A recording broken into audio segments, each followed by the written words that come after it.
Challenges, if you could kind of look into your crystal ball, what challenges do you see that we face as a city in the next couple of years? I'm not sounding redundant, but flooding, Okay. infrastructure, Mm, affordable housing. I mean, those are some of the main goals. I mean, I would like to see Mason Avenue. We just had a DOT meeting yesterday. After I had a meeting for phase 1, I was very vocal on that when it originally came. I was very happy to see the plans.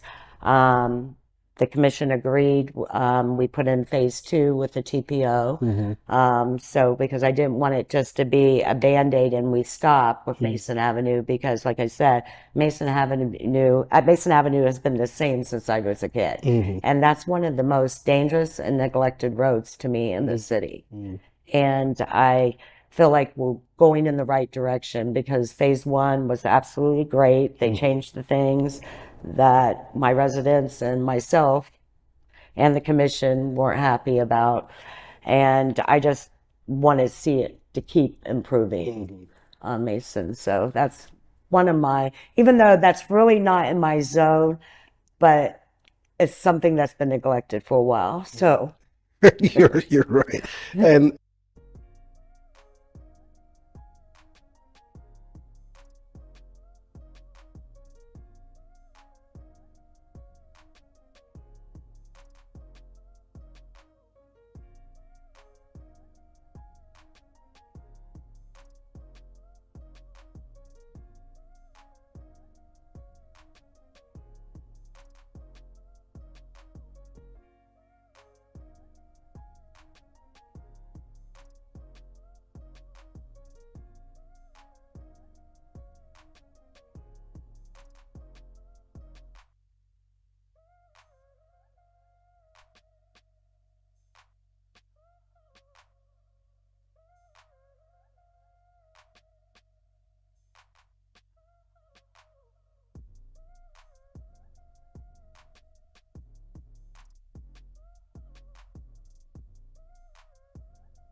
Present. Miss Marsh, Here. Miss Roby, Here. Miss Rodenbach, Here. Mrs. Calnan, Mr. Harrington, and Mrs. Turner Himes. I'd like to make a motion to excuse Mr. Harrington. Aye. Has everyone had a chance to review the minutes? If so, do I have a motion? Yes, ma'am, I'll make a motion to pass the minutes with the corrected copy from Brenda. Thank you. Second. It's been moved and second by moved by Mrs. Roby, second by Mr. Gonzalez. All in favor? Aye. Is there a disclosure of ex parte communication?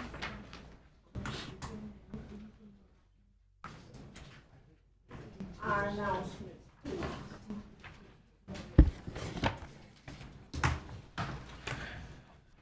Okay. Starting on page 1.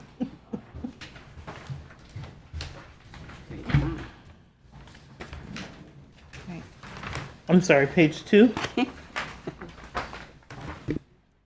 Where it says lien review has the number 8, that was just a typo. There is no number 8 there. This is the hearing, the lien review. It's just the title of the case that we're hearing. That should not be a 8. That's on Number page 1, right? 2. Yes, ma'am. Yes, sir.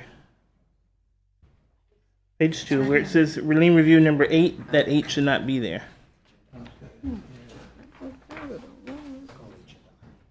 Oh. Agenda item number, where it says number 8, shouldn't be an 8, should just be hearing of cases, lien review. Okay. Got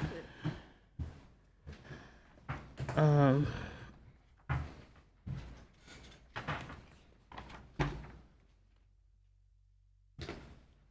And on your packets that you guys received, it says lien review 2, it should say lien review 3, for number 2 is number 3. Okay? So there is no 3? We have 3 reviews. We have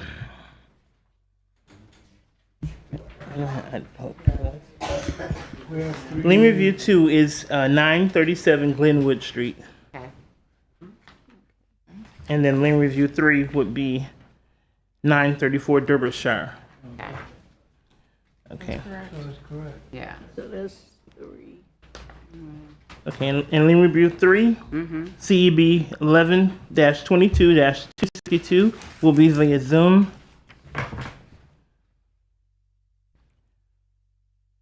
Page 4, case number 3, CEB 05-25-94, 114 North Gardiner Court is in compliance. I'll give you the date. And the date is July 9th, 2025. Page 5, case number 7, CEB 03-25-71, 133 Mallard Lane is in compliance as of July 8th, 2025.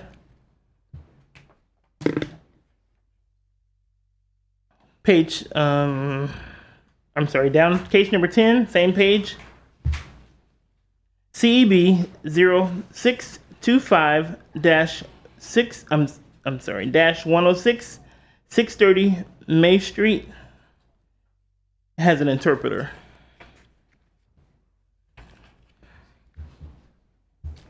Page 8.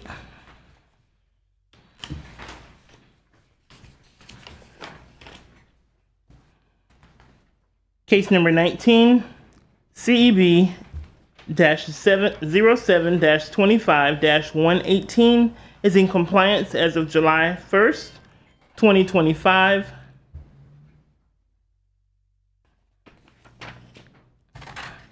Page 9, case 24, CEB 07-25-114 is in compliance July 3rd, 2025.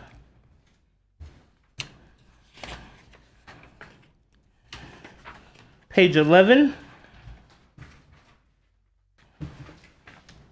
case number 30, via Zoom, CEB 07-25-123, 1105 Hillcrest Drive will be via Zoom. And then the last number on the agenda, page 9, the adjournment should be number 8. That concludes my announcements.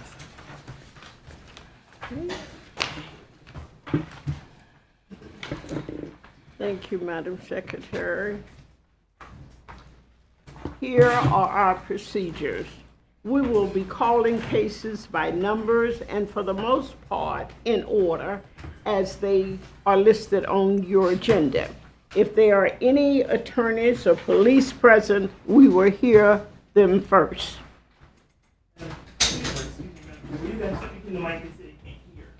Okay, thank you. Okay. When your case is called, please come forward and be sworn in. State your name and address for the records. If you are not the owner of the property, please state your relationship to the owner. Our proceedings are recorded, so please speak into the mic. The board hears from the code officers first, and then you will be given the opportunity to respond. Please direct all responses to the board. Witnesses may also testify following the same procedures. Are there any attorneys or policemen present? Okay. We will now have our officers. This would be an appropriate time to move this item to the end because we have so many Okay. people here. Okay. This I'm is, sorry, Madam Chair. Yes. If I may, back in the announcements, Yeah. I missed one case, page 8. Case 17, CEB 07-25-130 is in compliance as of July 9th, that's case, 17 okay. on page 8. CEB 07-25-130, 33 North Peninsula Drive is in compliance July 9th, 2025. Okay. Might be an appropriate time to amend the agenda to move the election of the item 8. Right, up at the 8. front. Eight. This I item, didn't have that on mine. this item here, move item 7, move this to the end. We have a lot of people here. And the discussion is. Okay. Item 8, And get them so they can get out of here and go to their jobs or whatever. okay. So we need you're a saying this, motion to amend the agenda to move item 6 to the end oh of the yeah, meeting. yeah, you're right. Board, I need a motion to amend number 6 to the end of the meeting. So moved. Okay, it's been moved by Mr. Gonzalez, second by Mrs. Allen. Okay. All in favor? Aye. Okay. Okay.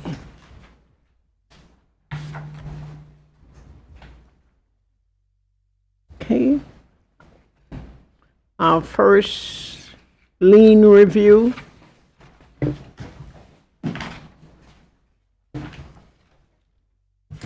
Number CEB 0125-20, Johnny Novelco, at 515 Westmoreland Road. Sharon, we have not been sworn in yet. I asked for the swearing, Yeah, I'm they haven't sorry, been. for the swearing. Will you all stand? Would you move back just a moment? Would all code officers Do you stand? solemnly swear or affirm that the testimony you're about to provide is the truth, the whole truth, and nothing but the truth? Thank you. Okay. Okay. Mr. Jones? Mark Jones, my credentials are on file with the city of Daytona Beach. I believe this is for a lien review. If the respondent wants to make his request first. Okay. Mr. Novella, would you please raise your hand to be sworn in? And is he speaking also? Okay, to her. Do you swear or affirm that the testimony you're about to provide is the truth, the whole truth, and nothing but the truth? I do. Thank you. Mr. No, Are you speaking, sir? I'm a friend. I'm helping him out. Okay, and your name is? Jacob, I'm sorry, can you spell that for me? Nebcherlian. Do you swear or affirm that the testimony you're about to provide is the truth, the whole truth, and nothing but the truth? Yes. Thank you. okay. Okay, my name is Angelo Noviello. I'm the father of Johnny Noviello. I'm the agent on this. Okay. I fill up all these papers for the lien review. We didn't, as soon as we found out that there was a violation, we did it right away, fix everything up. As soon as we found that out, there was the tenant was lying to the code enforcement, say he owned the house, and And that's where the problem starts. They had doing commercial trucks and stuff. That's what the city violation, most of it only stands at cars. But as soon as we find out, we remove everything from there and fix everything up. We didn't know, we never got served the date. We never knew anything about it, the violation. Until I evict the people in the house. With the eviction notice, they do find out that there was a violation. Oh, now we have the pictures now. Thank you. I'm sorry, sir. What's your name? Angelo, no yellow. Hanjo? Angelo, yellow.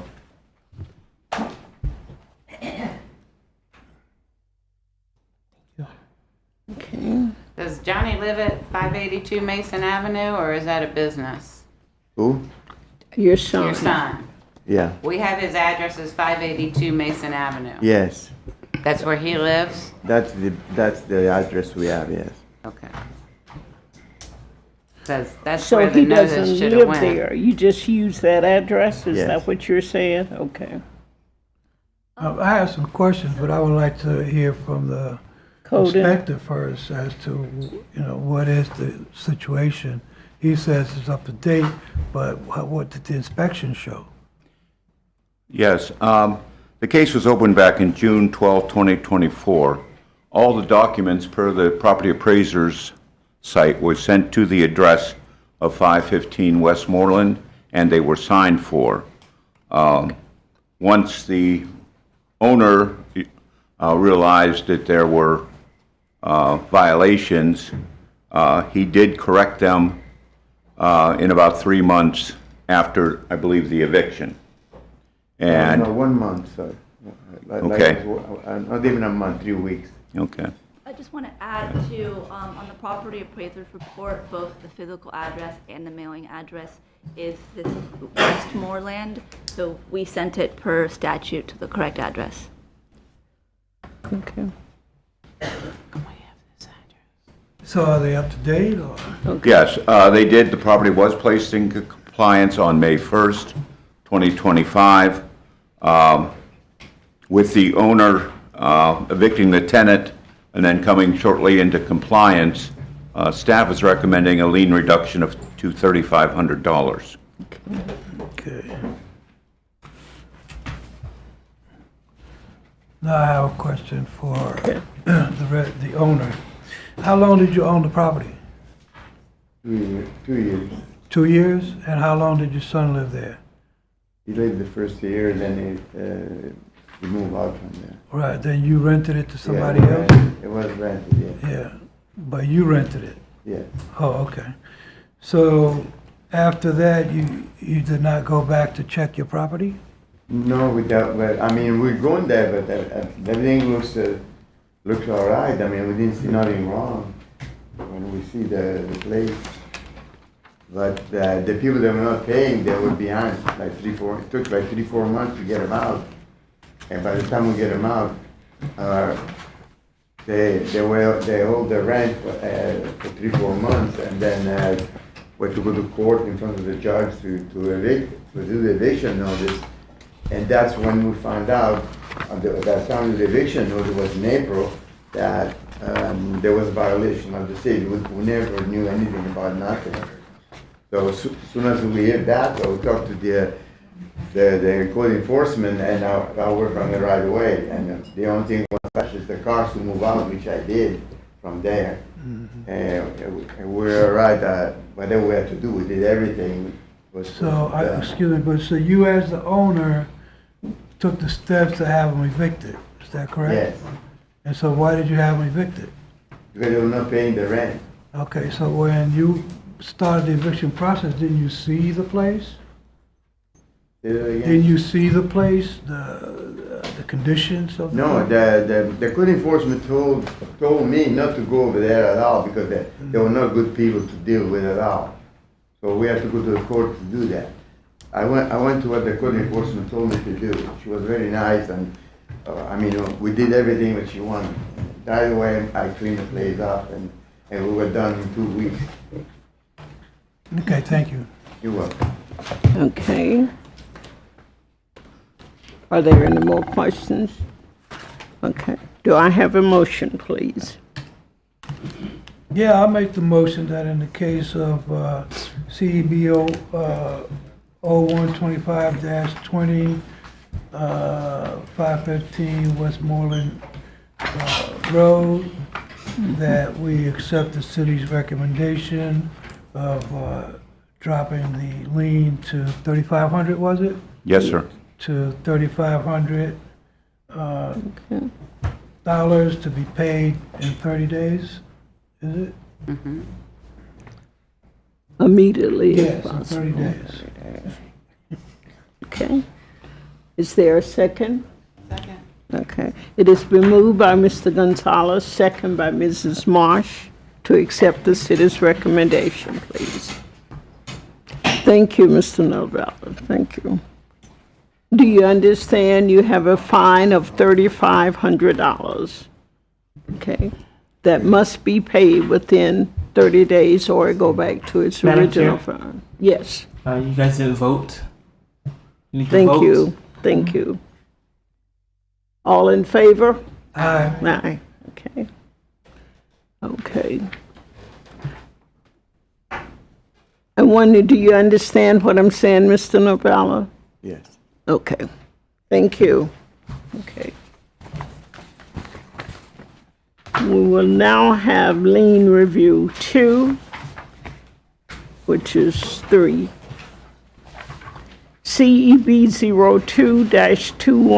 02-21-54, Tina Elizabeth Taylor and Angela K. Cohen, new owner, Kelvin Aquasilla, I'm messing this up, at 937 Glenwood Street. Yes. How do you pronounce your last name? Alcakishpi. Okay, Eastman. Okay. Okay. What would you like to say, Mr. Eskin? Madam Chair, they have to be Have sworn to in. be sworn in. Are both of you speaking?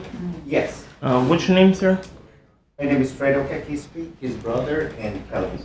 Can you spell your last name, sir? AUCA. Oh, same as his. ICHPI. Okay. Can Okay. you both raise your right hand? Do you swear or affirm that the testimony you're about to provide is the truth, the whole truth, and nothing but the truth? Correct. Yes. Thank you.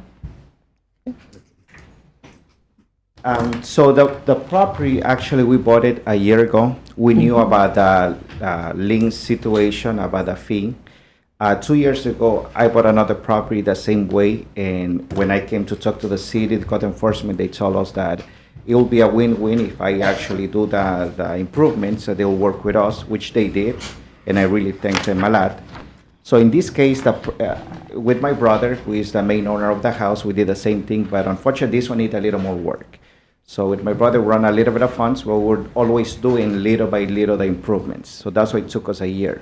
But right now, the house is one of the nicest in the community. As you can see, that's how it was pretty much before in the previous picture, and that's how it looks now.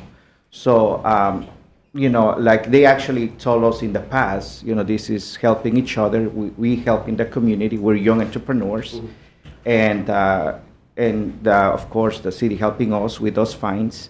That's pretty much why we're here, just to ask for either to waive that fine or to at least help us as minimum as possible. That's how it was before, you see, and that's how it is now.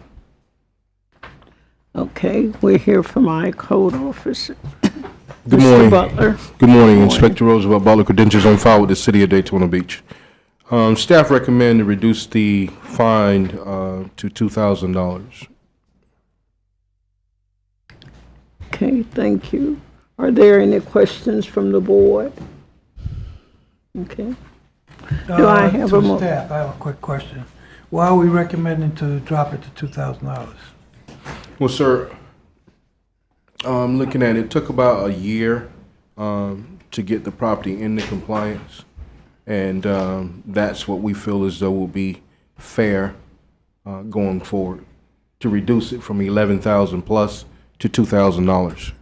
So the property is in compliance? Yes, sir. That's the compliance picture right there. Yeah, the pictures on the screen, Mr. Gonzalez. And they That's the communicated with compliance. us.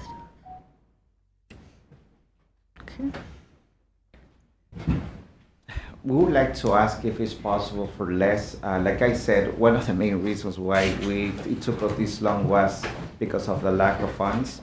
And for us, we'll really appreciate if it could be less than that. It was not our intention to take this long, but if you can see the previous picture, now that one, it was a lot of work, something that we were not expecting.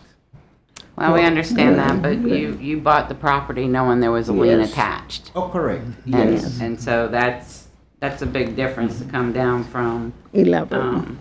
the 11,000, almost $12,000, so. Okay. I have a question. Are you going to be living in the property or is this Renting it. an investment property? Well, my brother is actually in the process of living on the property. He's the one that is the main owner, so we're in the process of that. In the process? Of living there or renting it out? Well, right now, we had a friend living on the property So it's an investment. for the moment. Mr. Well, yeah, he said they were entrepreneurs. Right. Mr. Butler, Yes, ma'am. since it's been rented, is there anyone living in it at this time? As he stated, I've driven by there and seen a car there, so, Okay, yeah. okay. I would speculate someone is there. Yeah. Okay. To go along with your observation. Ms. Roby, Ms. Roby's observation, I noticed there was a note in here indicating that there was no contact with the owner. I'm sorry, I've always had contact with the new owners. Okay, Yes, sir. must have been the old owners then. It's just a note I saw in the process here. Yes, sir. All right, well, I'll make the motion in the case of CEB 0221-54, 937 Glenwood Street, that we accept the city's recommendation to adjust the lien to $2,000 to be paid in 30 days. Otherwise, it will revert back to the original amount. A second. okay, it's been motioned by Mr. Gonzalez, second by Mrs. Roby. All in favor? Aye. Okay. Okay, thank you. The fine is $2,000 that must be paid within 30 days. Thank you. Thank you. Okay. CEB 11-22-262, Christy Anna Newhom at 934 Derbyshire Road. Is anyone here? Oh, Zoom, that's right, Vickers Day. Okay. Mrs. Christie, would you raise your hand to be sworn in, please? Will you state your name for the record? My name is Kimberly Nguyen. I'm the daughter of Mrs. Anna Nhung Christie. Just can't give Do you swear or affirm that the testimony about to provide is the truth, the whole truth, and nothing but the truth? Yes. Thank you. Okay. Now, you're the daughter, okay, of Christie. Okay, what is her name? Her name Are is, you, I'm sorry, her name is Kimberly Nguyen. okay. Kimberly, are you authorized to speak for your mother? She's Yes. deceased. I think Yes. Oh, she's she's deceased. deceased, yeah. Representative of the Okay. state. You are the she is Yes. the representative. Okay. We're listening. Miss, Ms. Nguyen, you can speak. You can speak now. Yes. Tell them why you want. Oh, how? You know, like for the house. I've been paying tax and for the past 14 years that my mom passed away. In 2022, and we had a lien but I didn't even know what happened. And usually I came to the property every year to inspect and then, to check up on that property since I live in West Palm Beach, Florida. So it took me some time, to get up there. And when in 2022, I had some health issue and I was in the emergency. So it's limit my time, my ability to go up there. And when that happened, and my brother living in that property, he hid everything from me. So I didn't know that's what happened until March of this year. And he was kind of like, I'll get out from that property because of some issue. So on some side, violation or I didn't know until, when he told me the day before, and the next morning I called the city of Daytona with the ordinance, department, and Mrs. I'm sorry, I forgot her name, maybe Maria. And she explained to me, and she sent me an email of all the violation, citation, and everything. So from there, I spoke to Mr. Butler and to find out and try to correct everything. So up to now, I asked that, I tried to do all the best I could, and so I asked to have the lien review and with the reduction. Okay. Mr. Butler, we're now hear from our code inspector, Mr. Butler. As it pertains to 934 Devonshire, staff recommend to reduce the lien to $2,000.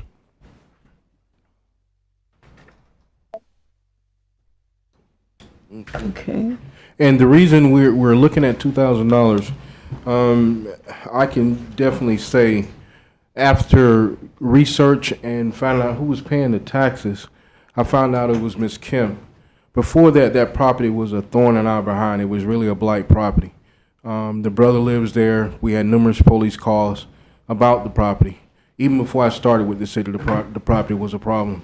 So I'm very enthused to say within 3 months after getting in contact with Miss Kim, as you can see the pictures that we showed, she turned the property around, and she's gone as far as actually clearing the grounds on the property to make it even look better.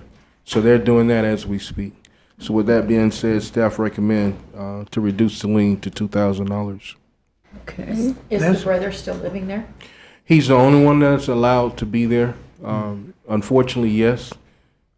But that's something that she's going to have to work out between her and her sibling. But he does have a serious problem. But like I said, that's something that she has to work out with her sibling. Okay. Is there a probate situation here? Since the brother, and she mentioned that there was shared responsibility. Yes, sir. Ms. Kim shared with me it's been in the process for the last 4 years. So I think that they're at the end of that process as we speak. Okay. So why is she being held responsible and not the brother? Because he She lives actually, there. it's not power of attorney. What is it actually called? The brother's not the legal representative Right, of she- the estate, it's her, so Right. she has it. I can't give you legal advice, Right. just a suggestion that when you update the property appraisers report, if you update the mailing address, if anything happens in the future, you'll have proper notice. Okay. What's the long-term goal for the property? Are you planning on keeping it or selling it once you finish the probate? Because, we have siblings, so I try to fix it up to, up to code and everything, make it look nice for that area, for, for the community, and the sibling gonna decide who gonna live in there. Because, this is my mom's property, and this is very, what you call, personal for us. So, we would like to keep the property. Okay. Hasn't Okay, this case been before us before? Many times. Twice before, I think? Many times. Several times, you said? So why are we asking for a reduction of $2,000? I believe Mr. Butler explained Yeah. that, would you reiterate again why you're asking for the reduction, please? Once again, sir, just explain once again. The property was a thorn out, as I stated before. It was a blight property for several years. After research, I looked up and found a person that would be responsible for the issues that the city had been dealing with for quite some time. Numerous police calls, numerous calls from residents in the area complaining about the property. Once I got in contact with Ms. Kim, it took her 3 months. And I can go a little further. I think that she spent approximately almost $12,000 within 3 months to bring this property into compliance. I'm very satisfied with what she's done. That's all fine and good, but the problem is still there. No, it's No, it's not. isn't it? No, sir. they The said it's property- not. The property is in compliance, sir. No, the brother is still there. Yeah, but we can't get into that. I'll make the motion on the lien in case number CEB 11-22-262 to be reduced to the city's recommendation of $2,000, subject to being paid within the 30 days, or the fine will revert back to the original amount. Second. And Okay. I was gonna say, is there a way to add the if it happens again thing that we've? No, not on the lien. Okay. Yeah, no, we would have to find them in. Yeah. Okay. Mrs. Roby motion, Mr. Gonzalez second, to reduce the fine to $2,000. All in favor? Aye. Okay. Mrs. Noon, did you hear that? The fine yes. is $2,000 to be paid within 30 days. Yes, I agree, and I really appreciate the help from the staff of the city of Daytona Beach. I really do appreciate it. Thank you. Okay. Very. Okay. We now have our continuing cases. Case number 1, CEB 0425-79, Gary E. Halt, 524 Butler Boulevard. Good morning. Good Mariah morning, Quinn, Mrs. Inspector Quinn. for Code Compliance with the City of Daytona Beach. My credentials are on file. The respondent was first notified on December 12th, 2024. Since the last hearing, I have had contact with the property owner. The property is currently occupied, and since the last hearing, the owner has continued to make good progress. As you can see in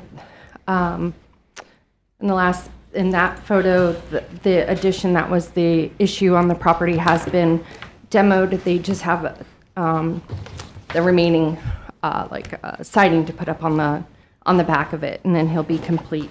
So staff recommends amending to the August cutoff to allow for this. Okay. Are there any questions from the board?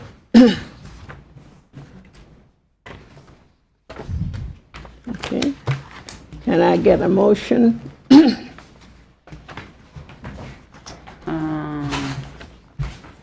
I'll make the motion. I hear order the previous order of noncompliance in case number CB 04-25-79 at 524 Butler Boulevard be amended to allow the respondent, Mr. Holt, to bring the property into compliance or be returned to proceedings before the Code Enforcement Board on cutoff date of 8/6/25 Okay. for consideration of a fine up to $1,000 per day. Okay. Second. It has been moved by Mrs. Roby, second by Mrs. Marsh, that we extend until the next cutoff. Thank you. Thank you, Ms. Quinn.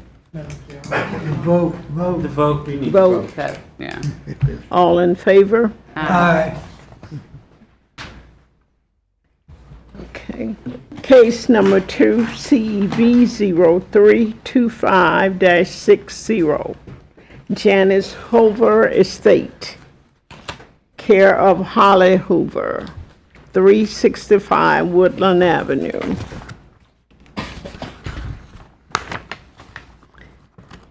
Mr. Stinson. Good morning, John Stinson, Code Inspector with the city. My qualifications on file. We would just like to amend this case to the next cutoff. The property owner has obtained the permit, but the work just needs to be completed and inspected. Okay. How long do you want it amended to, He John? said To the next cutoff. You think it'll be done by then? If not completely done, very close to it. 8/6.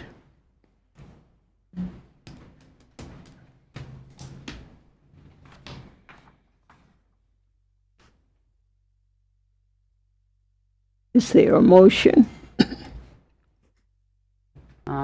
In the case of the previous order, noncompliance in case number CEB 03-25-60, be amended to allow the respondent, Holly Hoover, to bring the property into compliance and be returned to a proceeding before the Code Enforcement Board on the cutoff date of 8/6 for consideration of a fine up to $1,000 per day. Second. Okay. Moved by Mrs. Rovis, second by Mr. Gonzalez. All in favor? Aye. Thank you, Mr. Butler. Case number 3, CEB 05-25-94, Ellen M. Fixner, Trust and Avon Fixner Living Trust is in compliance as of 7/9/25. Case number 4, CEB 0721-233, Tracy Smith at 604 Willow Drive. Mrs. Kirk, please. Okay, good morning, Sarah Kirk, Inspector with the city. My credentials are on file. Since first notification was 8/4/2020, since the last hearing, I haven't had any contact. Just a reminder, this case is on the city's assistance list, waiting list for assistance, and I did have an update from the Redevelopment and Neighborhood Services Housing Program Department, and it states that they are getting close to selecting her for the rehab request and that she should be in the next group called. So with that being said, I'd like to ask to amend to the October cutoff. Okay. The October cutoff would be 10/1/25. Okay. Is that what you're saying? Thank you. Is there a motion, please? I make a motion to amend the previous order of non-compliance in case number CEB 0721-233. 223. 223, Tracy Smith. Allow the respondent, Tracy Smith, to bring the property into compliance or be returned to a proceeding before the Code Enforcement Board on 10/1/25 for consideration of a fine up to $1,000 per day. Second. Motion by Mrs. Marsh, second by Mr. Gonzalez. All in favor? Aye. Aye. Aye, okay. Okay. Case number 5, CEB 03-2564, Arnold Dwayne Harvey, 624 School Street. Mrs. Kirk. Okay, waiting. We got respondents.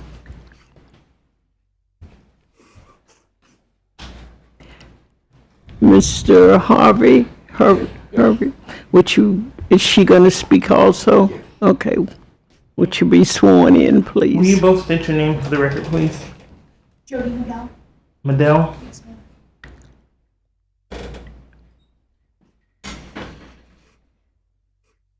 And you, sir? Arnold Hervey. Will you both raise your right hand? Do you swear or affirm that the testimony you're about to provide is the truth, the whole truth, and nothing but the truth? Yes. Thank you. And you can pull your mic up, sir. Okay. Okay, we're here from my court office. Mrs. Okay. Kirk. Thank you. This is a complaint-generated case. First notification was 7/25/24. Since the last hearing, I have not had any contact, and there hasn't been any progress. Staff is recommending a fine of $100 a day to a cap of $10,000. Okay. Ms. Harvey, I have nothing to say. you don't have nothing to say, okay? To the board, are they ready? Would you like to say something? Yeah, because he's, it's been such an ongoing thing with him accruing, I mean, him getting the violations, I'm sorry.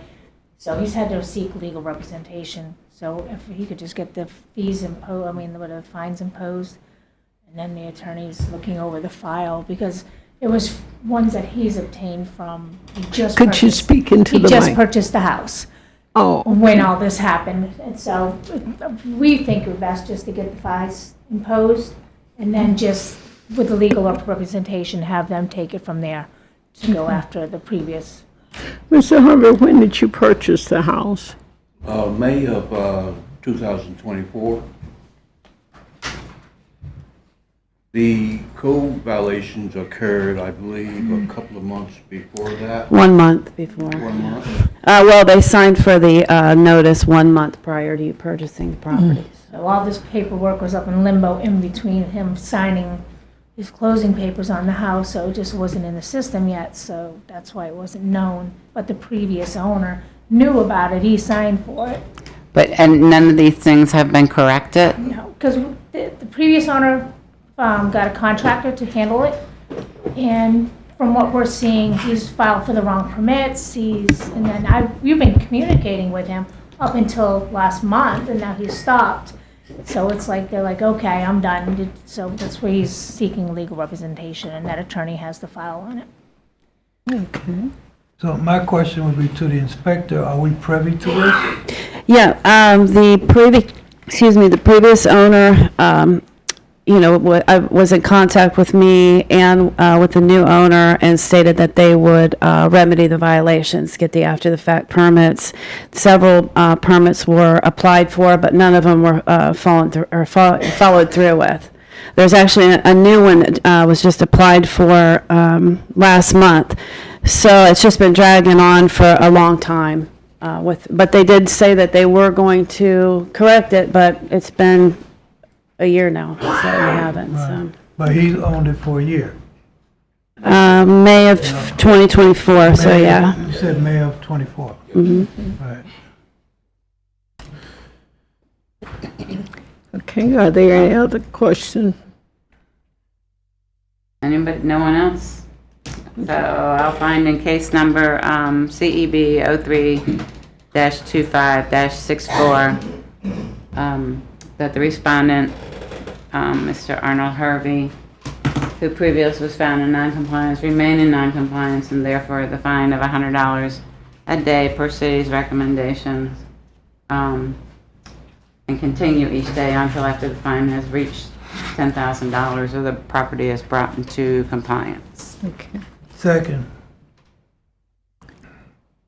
It has been moved by Mrs. Roby, second by Mr. Gonzalez, that we assess the fine of $100 per day, commencing today. Can I ask a question of clarification, please? Yes. To the attorney. Yes. Yeah, she mentioned that their attorney said to go ahead and get fined. And Now, I want to correct that. He didn't say that. Okay. We've agreed upon it because we feel it's at that point right now because there's not going to be no more continuances and there's other people, the previous owners, not doing what they're supposed to do. So we feel it would be better just to start it and then work on it with the attorney that he's been in let me contact finish with. my question to the attorney. So my question to both attorneys actually is, wouldn't that put the city in some kind of jeopardy type situation? No. No. Okay. No. Because there is an existing violation, and under the code statute, the previous owner had, by understanding, was notified of it. So And has a duty to inform. But if there is a change in ownership, Mr. That's Hervey now using- inherits that as well, and I assume that there is an outstanding violation Yeah. with respect to the previous Yeah, owner? so to add, the violations run with the property, not the owner. So when it was transferred through the purchase of the land, it ran with the land to the new owner. I'm not a real estate attorney, but from what I remember, material, substantial material things that would affect the property have to be disclosed. It doesn't appear that that was the case, but still, that duty is not imposed on the city, it's imposed on the seller. Thank you for the clarification. Okay. It has been moved and second. All in favor? Aye. Okay. Mr. Hervey, you're being assessed the $100 per day until it's corrected. Thank you. Thank you. Okay. Case number 6, CEB 06-25-111, Rodney Merrill Locker and Catherine Ahmed at 1213 Magina Avenue. Mr. Clegg. Good morning. My credentials are on file. Pertaining to 1213 Margina, was first notified on April 21st of 2025. I've had contact with the owner. There's progress has been made. The trailer is removed. They did get a permit for the shed, but it's not final yet. They got to get a floodplain survey. City's asking for a recommendation to amend the next cutoff. Okay.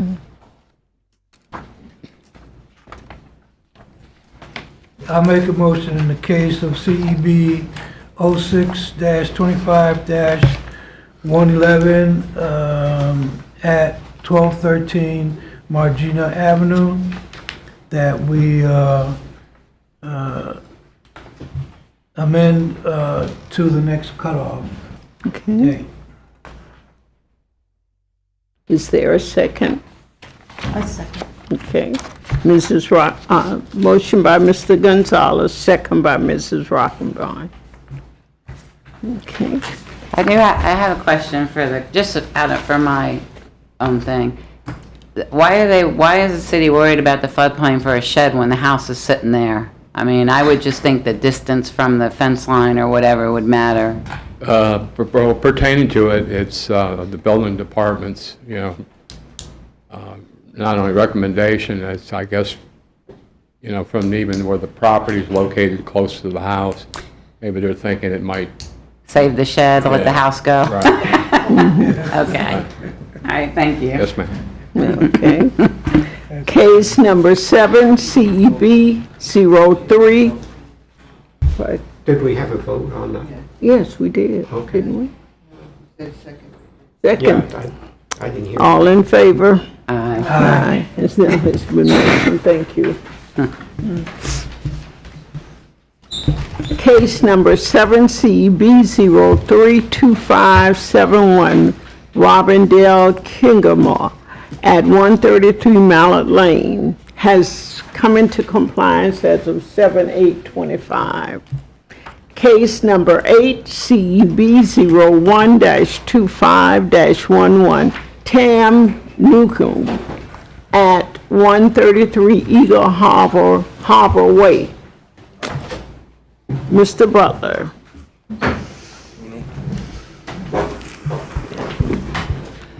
Mr. Newcomb, Newing. Okay. Are they going to speak also? Oh. Good morning, board members. My name's Richard Zahn. I'm a 35-year general contractor locally. Did you say Richard Zahn? I'm here to help represent them. I'm going to be correcting the problem, enforcing the DBPR related Okay, issues. but right now, you are going to speak, so we need you to Yes, ma'am. be sworn in. Yes, ma'am. Okay, You have to repeat that the for the three of you. I'm sorry, and the gentleman behind you? Twan. Will they be speaking? Yeah, as well? You may Then they all obviously need to, you all need to be sworn in. Understood, sir. Mrs. Swan, your last name is? Swan Vol. Vol, okay, thank you. Will you all raise your right hand? Do you swear or affirm that the testimony you're about to provide is the truth, the whole truth, and nothing but the truth? I do. Thank you. Okay, we're now here for Mr. Butler, our code officer. As pertains to 133 Eagle Harbor Way, respondent was first notified on September the 26th, 2024. Since last month, court proceedings, I've had contact with the owner. They've hired a new contractor as of 5/30/2025. The new contractor has submitted the new documents. As of 6/6/2025, the documents were returned for correction. Staff requests amend to the next cutoff. Okay. Okay. Now, what would you like to say? So good morning, board members. My name is Richard Zahn. So the family member is a relationship to my wife. We're a local hometown general contractor. We've been in business since 1987. My job's going to be to step in on behalf of the previous contractor that installed the pavers incorrectly, also at the wrong elevation, also attempted to put a fence in, not in conformance with the code requirements.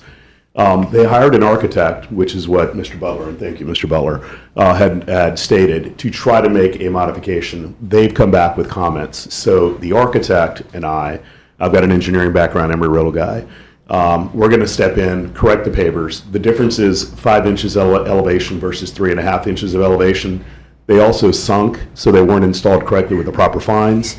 So we're going to go in and then also they installed it too large, 40 by 20 instead of 30 by 20.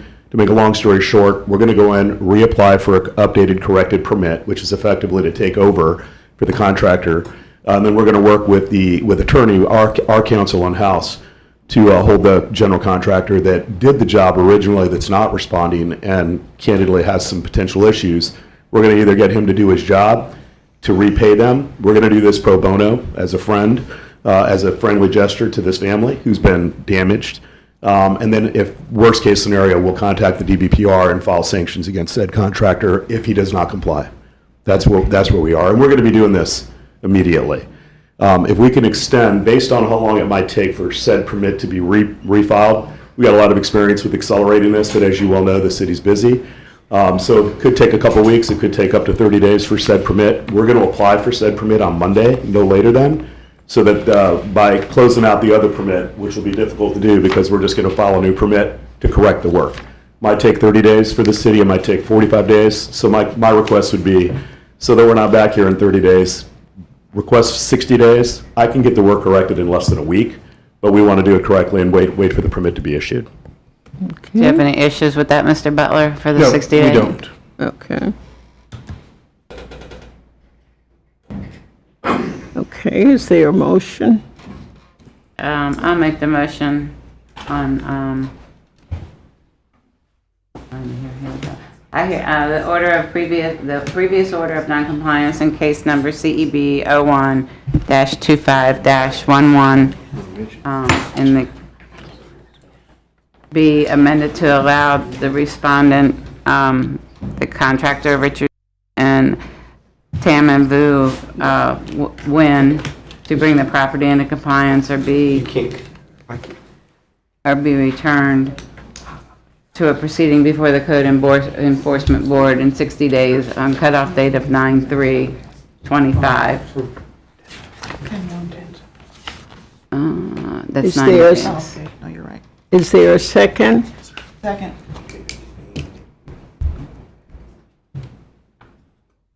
Okay, all in favor? Aye. Okay, all opposed? Okay. Motion by Mrs. Roby, second by Mrs. Marsh.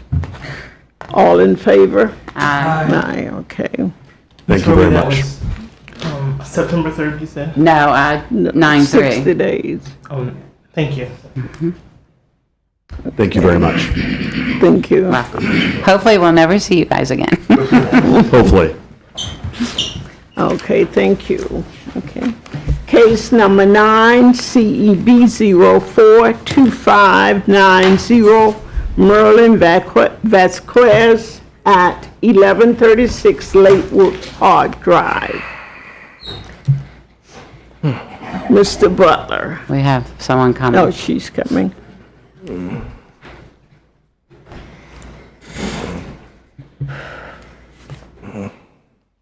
Will you state your name for the record? Maria Bradford. Will you raise your right hand? Do you solemnly swear or affirm that the testimony you're about to provide is the truth, the whole truth, and nothing but the truth? I do. Thank you. Would you like a translator? The translator still here? I think that she would like one. She's requesting your assistance.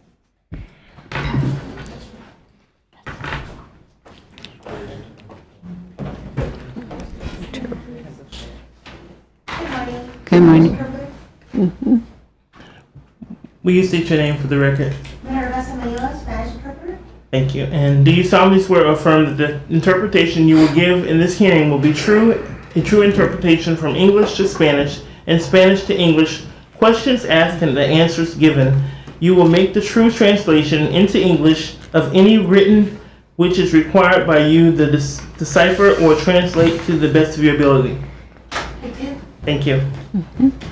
We'll hear from our code inspector, Mr. Butler, now. As pertains to 1136 Lakewood Drive, the respondent was first notified on February 6, 2025. Since last month, court proceedings, I've had no contact with the property owner and no progress. Staff requests $100 a day to a maximum of $10,000.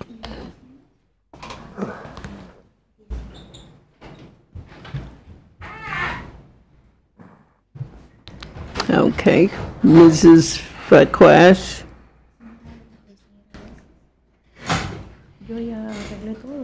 I already fixed everything. Okay. Mr. Butler, when was your last inspection? My last inspection was on yesterday. Okay. And there was nothing done there, or? Remember, the backyard still has a lot of issues, as well as we received numerous amount of police calls at the property, and they're dealing with that part of it. But the property is a nuisance. Unfortunately, that's where we are. Okay. Are there any questions? Well, we need to hear. I asked her earlier to speak. Yeah, the interpreter's talking to her, but I am interpreting for her what is being said in English to Spanish so she can understand. I know, but I'm not hearing you transfer to us. She hasn't spoken. That's She what only said one phrase. Yes, I asked her, No, I Mr. heard- Gonzalez. I'm listening to the conversation. I speak Spanish. And It's she not a has told us conversation, several madam. things. Yes. Oh. Yo estoy tratando de vender la propiedad I am trying to sell the property porque mucho me molestan. because they have been bothering me. Estoy vendiéndolo para regresarme a mi país. I am trying to sell it so I can go back to my country. Okay. Pienso que es la única manera de quitármelo de arriba. I believe this is the only option that I have so they can stop. Okay. Y bueno, que me den chance de venderlo. I'm just asking to give me time so I can sell the property. Okay. Yo ya tuve unos terrenos en Marco. También me persiguieron allá y ya pagué 11,800. I already Marco Street. I already had some property lots in Marco Street, and I paid 11,800, and they were also bothering me or harassing me. Okay, what you asked her when she said they were bothering her, is she speaking of the city of Daytona or the renters? Cuando usted dice ellos la estaban molestando, ¿a quién se refiere usted? ¿A la ciudad de Daytona Beach or the city of Daytona and who else? I'm sorry. Neighbors. Or the renters. O las personas que estaban alquilando alrededor. ¿Quiénes, señora? Solo la ciudad y el vecino que me llama todo el tiempo. Si hago una fogata para los mosquitos o para hacer un barbecue, me llama la policía. The city. Lo siento como que son racistas. I feel that it's being they're being racist. The city, the neighbor, every single time that I start like a fire to do a barbecue or just to get rid of the mosquitoes, he's always calling the police on me, the neighbor. I had a question. Please ask her, why has she not been in contact with the inspector? ¿Por qué no ha estado en contacto usted con el inspector? Porque he tenido muchos problemas personales, como mi hijo en coma el año pasado, 3 meses, me tuve que ir a Georgia. My son was in coma for 3 months. I had to go to Georgia. Y luego me separé de mi esposo y me quedé sola. And I also have been having a lot of personal problems. I separated from my husband, so I'm by myself. Yo sola estoy haciendo todo. I'm doing everything on my own. Y bueno, I have a question. mucho Who is problema living y in the quiero property? terminar con esto. I want to end with this. La señora tiene una pregunta. ¿Quién vive en la propiedad? Yo con mi hijo autista, tengo un hijo adoptado. I have an adopted son who is autistic, and we both live in the property. Okay. El niño que adopté vivía en la calle en Miami, me lo llevé a Miami. The child that I adopted, he lived in Miami, so I took care. So I adopted him. Vivía en un parque, lo recogí, me lo llevé conmigo, él era el que me ayuda a algo. So I picked him up at a park. He was he's the one helping me, but I was helping him. I picked him up from a park. I have a question also. Can you tell her that if she's trying to sell the property, these have to be fixed before the property, so she needs to start? Si usted quiere vender esa propiedad, antes de vender la propiedad, usted tiene que resolver todos estos problemas. Está bien. Okay. Because if there's a fine, if we levy a fine today, that's going to go against her property, Si nosotros and it'll have to be una paid multa, before sold. Hacia esa propiedad, esa multa la va a tener que pagar antes de que usted se pueda deshacer de esa propiedad. What was the city's recommendation again? I apologize. Recomendación de la ciudad. $100 a day to a max of $10,000. $100 al día hasta un máximo de $10,000. Okay, board, what is the motion, please?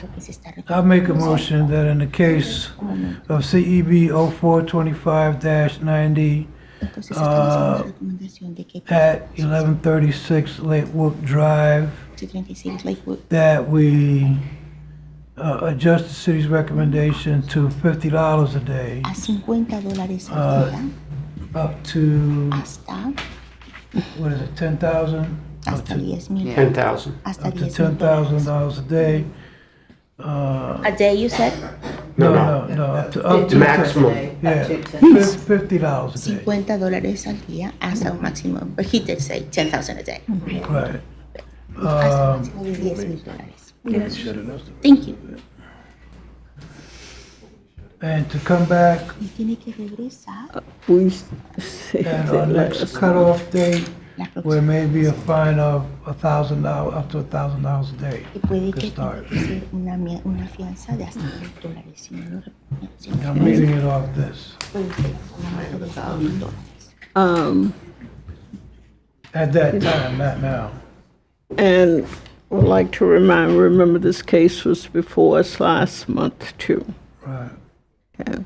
I'm sorry, Madam Himes. Do you mind repeating?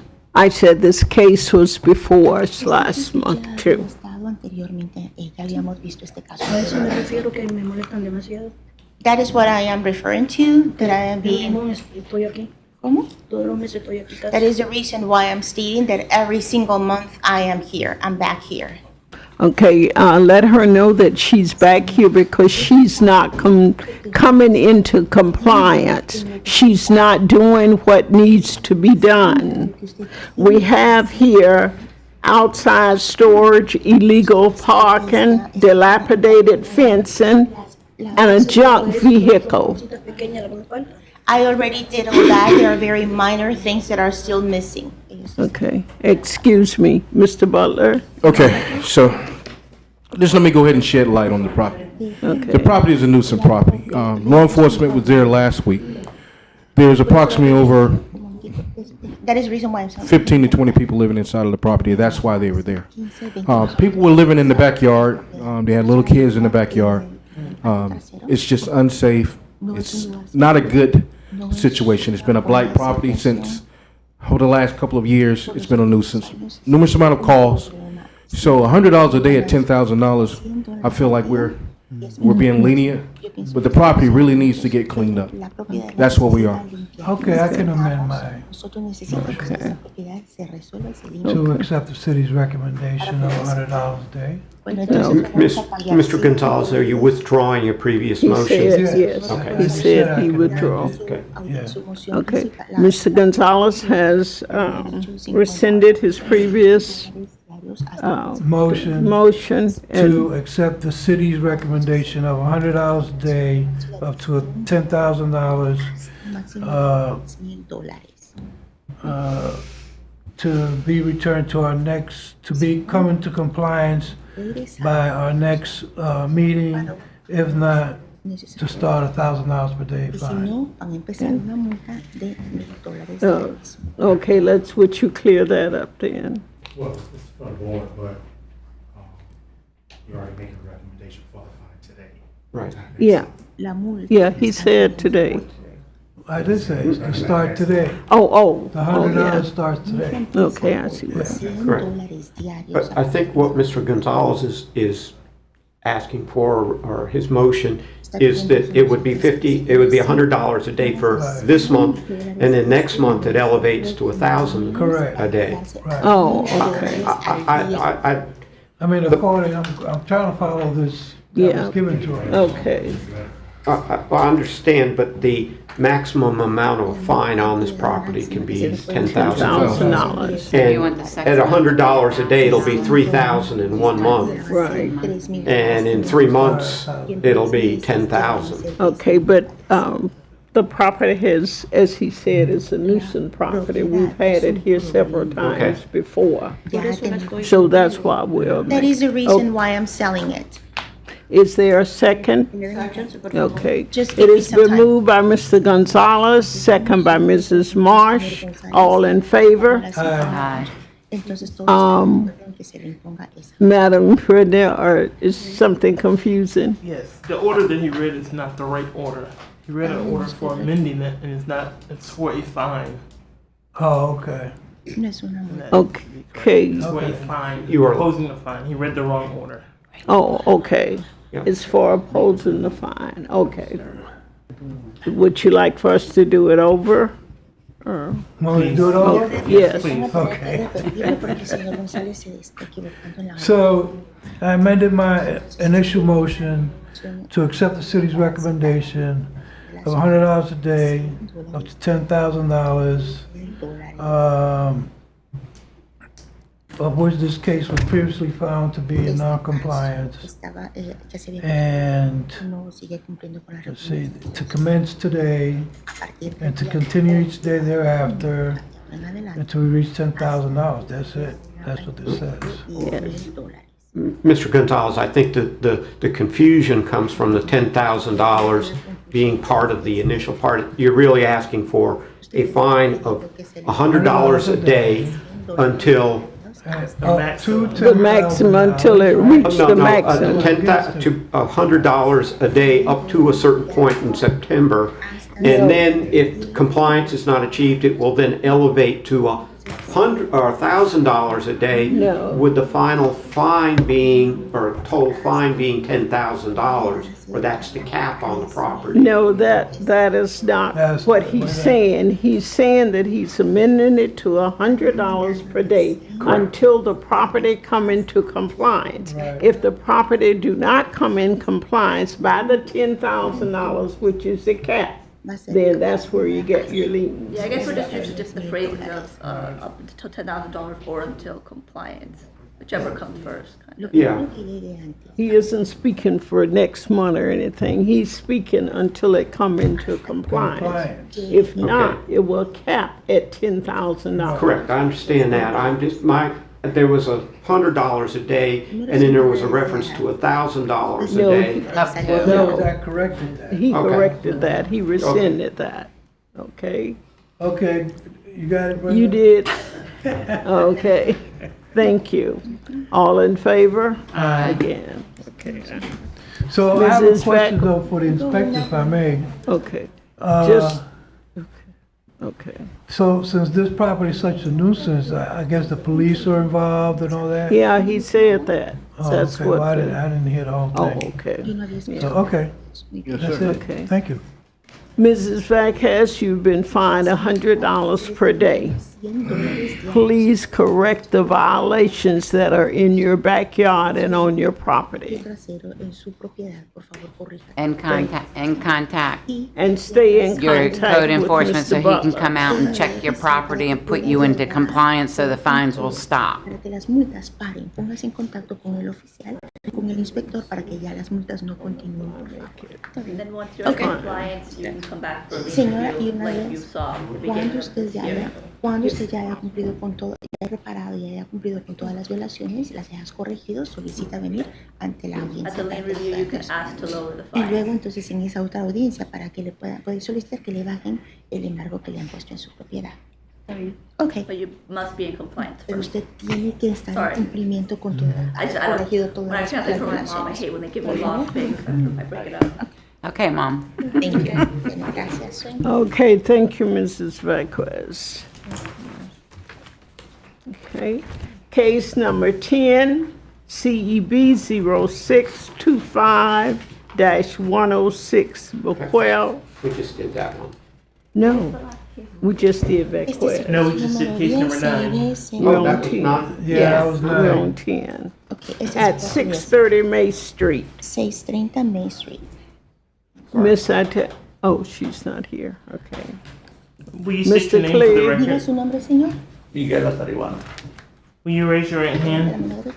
Do you solemnly swear or affirm the testimony you're about to provide is the truth, the whole truth, and nothing but the truth?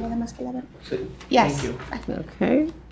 We'll now hear from our code officer, Mr. Jones. Que nos diga el señor. Yes, the respondent was first notified of the violations on November 29, 2024. Since the June hearing, we have been in contact with the owner, and there has been progress. The roof permit was issued on June 26th, and the house is painted. The last inspection was July 3rd, 2025. The result was it's still in non-compliance due to not having the permit finalized.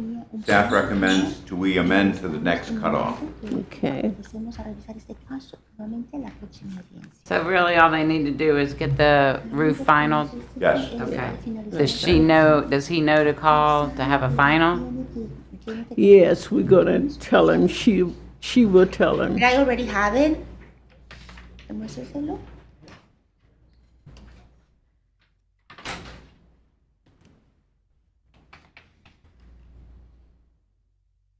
So, yes, he has Él ya tiene. He has the permit. Ya tiene el permiso para el techo, para el Okay.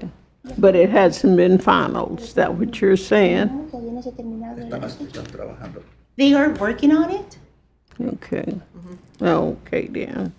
So your recommendation is the next cutoff? Amend to the next cutoff, yes, please.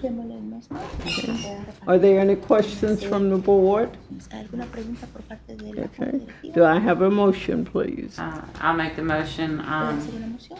¿Va a presentar una The previous order of noncompliance in case 06-25-106 25-106, que no había estado en cumplimiento? be amended to allow the respondent Miguel Artariguana to bring the property in compliance or be returned to a proceeding before the Code Enforcement Board on August 6th cutoff, or be considered for a fine up to $1,000 a day. Second. Okay. It has been moved by Mrs. Rovis, second by Mrs. Marsh. All in favor? Aye. Aye. Mr. McGuell, you have until next month to come into compliance. Cumplir con todo, para cumplir y reparar todas las violaciones. Solamente estoy esperando la inspección ahorita ya. Right, está hecho, 6. pues. Estoy esperando la inspección mañana. I am just waiting for the inspection. It has been done. Okay. Okay, then, thank you. Ya el resto. And And everything has been completed. Okay. And he has requested that inspection. ¿Usted ya solicitó esta inspección? Ya, es Okay. la compañía que está haciendo. Yes, the company that is in charge of it. Okay, tell him to make sure the company calls to make sure they have an appointment for a final. asegúrese de que la compañía llama para que se haga la inspección y luego llaman al oficial para que puedan hacer eso. And we will The check, post has been made, we're just waiting for them to go and inspect it. Okay. Okay. and we'll be checking IMS to make sure it's final. So Okay. If we don't hear from it. Madam All- Chair, if you're, oh, sorry. All in favor? Yeah. All opposed? Okay. Madam Chair, if you allow, I just wanted to see. Would if that be any- it? I just wanted to see if anyone else needed a translator, if not, to relieve the interpreter, if you Oh. would. Does anyone else need a Spanish interpreter? ¿Alguien más necesita un intérprete en español?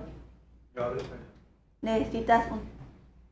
Do you need an interpreter? No, you don't. Okay. You were relieved, thank you. Okay, thank you. Our next case is case number 11. Case CEB 06-25-108, Progressive Home Investments Incorporated, 560 Model Street. Good morning. My name is Mitchell Fernandez Martinez, and I swear that everything I'm going to say is absolutely true. You have to be official. You said Mitchell Fernandez? Mitchell Fernandez Martinez. I'm the owner of Progressive Home Investment. Okay. Do you solemnly swear or affirm that the testimony you're about to provide is the truth, the whole truth, and nothing but the truth? Absolutely. Thank you. Okay. Mr. Jones, please. You're Yes. standing in for Mrs. Atina. Yes. The respondent was first notified on January 13th, 2025. Since the June hearing, the inspector has not had any contact with the owner, but a permit was issued on June 30th, 2025. Since the last inspection on July 3rd, the property was still in non-compliance. Staff recommends that we amend to the next cutoff since the permit has been issued. Mr. Martinez, would you like to say anything? Yes, basically, I have been in touch with Adriana through the whole process, and I'm not sure why it's not there, but I actually went to the city a couple times myself personally as well.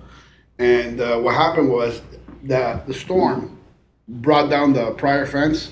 So I called the insurance because I had insurance, to get the damages and everything, but the insurance took forever. So I fixed whatever was broken on the fence, and not knowing that it was going to be a problem.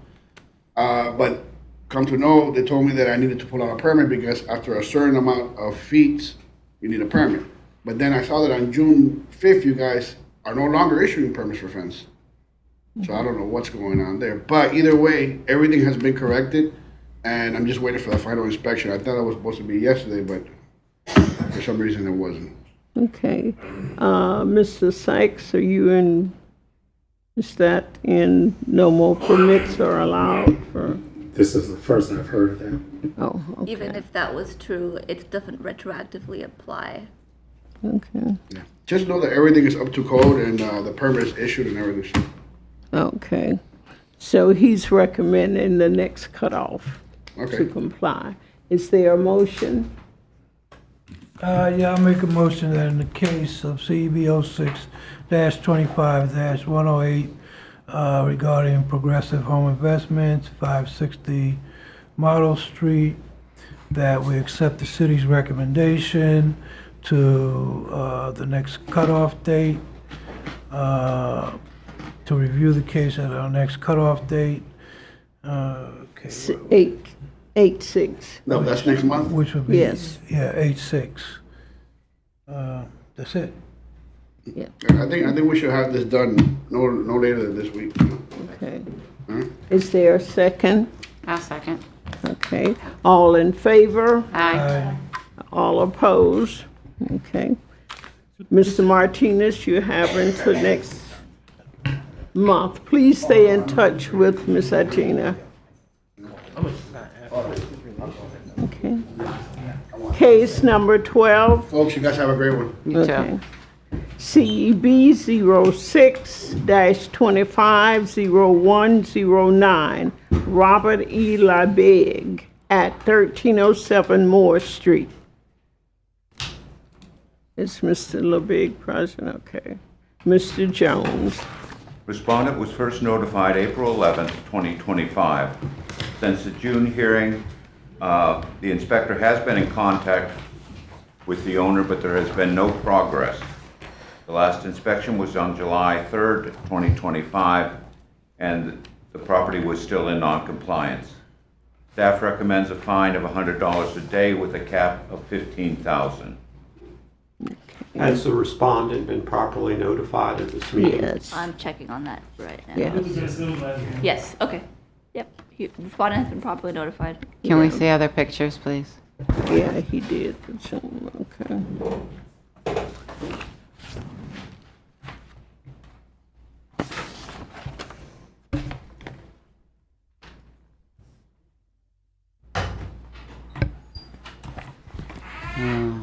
I guess is it the gray house that is in question or the blue one? Because now it looks white.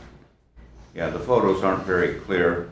This had been open for outside storage, dirt and grime, faded paint. It did have boarded up windows, and I can't tell from the photographs as you zoom. Oh, wait a minute, go back one if you could. I think that's the boarded up window.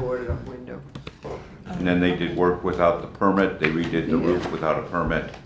And There there has was been trash no, and debris. there has been no contact?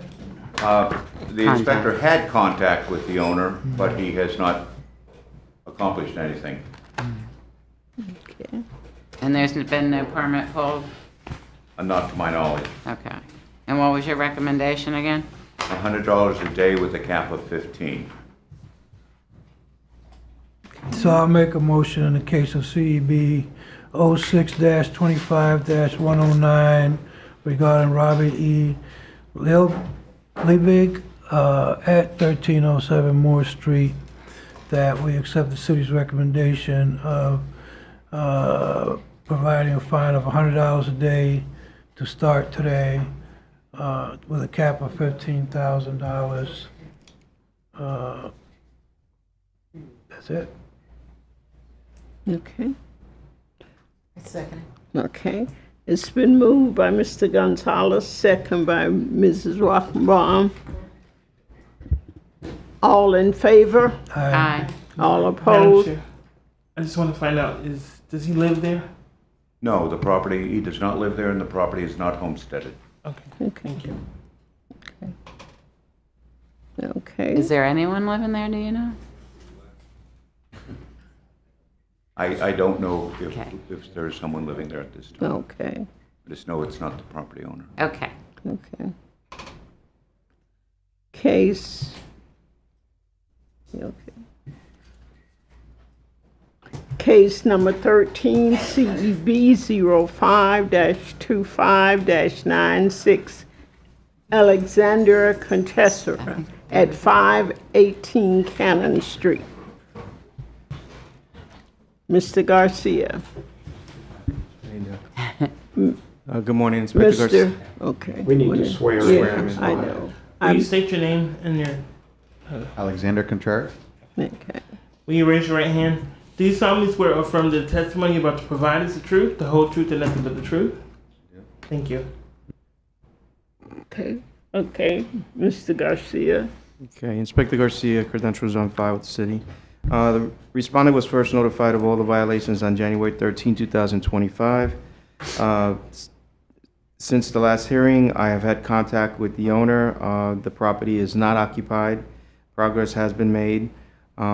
The progress is that the exterior has been painted, as you can see in the next picture. This is what it looks like now.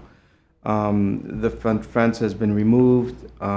They applied for a survey, and they removed the trash and debris. So staff's recommending to amend to the next cutoff. Okay. Do you believe you could get it done in 30 days? If I could have 60 days, so we have no issues, but I mean, I'm working hard. The windows are, we applied for the permit and then it was kicked back because now there's a thing where there needs to be a survey. The survey, I contacted several companies. The one that could do it the earliest was within 2 weeks of the 27th of last month, so it should be done this week. and then the permit for the window and everything should be good, and yeah, that's about it. So I guess by the time they get the windows in and installed and the permit pulled and everything Yeah, passed. they've been working diligently now since he came back from Colombia and all, so I don't have a You problem with have that. an issue? Yeah. Okay. Okay. So it'd be amended to 9-3. I'll make a motion,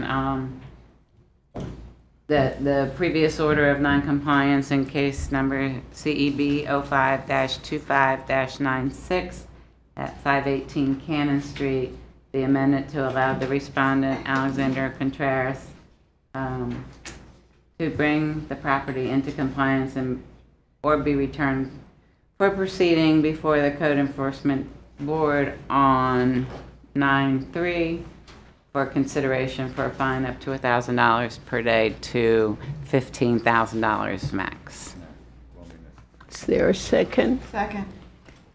Motion by Mrs. Robis, second by Mrs. Marsh.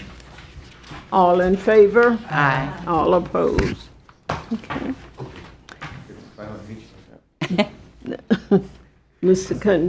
Please stay in touch with Mr. Gonzalez. Yeah, you know, he does. He calls. Oh, me. okay. Probably bother him too much. Yeah. Okay. He's one that does, yeah. Okay, thank you so much. Okay. Case number 14, CEB 05-25-104, Charles McDowell at 504 Fairmont Road. Is Mr. McDowell here? No, okay. Mr. Gonzalez? Garcia. Garcia. Garcia. Gonzalez, Garcia. Garcia, Gonzalez. The respondent was first notified of all violations on February 17, 2025, and since the last hearing, I've had no contact with the owner. The property is occupied. There has been no progress made.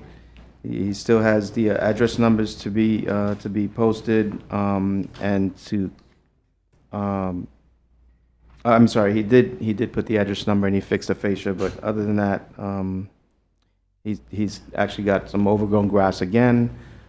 Still, the trailers on the now half on the grass, half on the driveway, and junk vehicle. He has a vehicle with flats.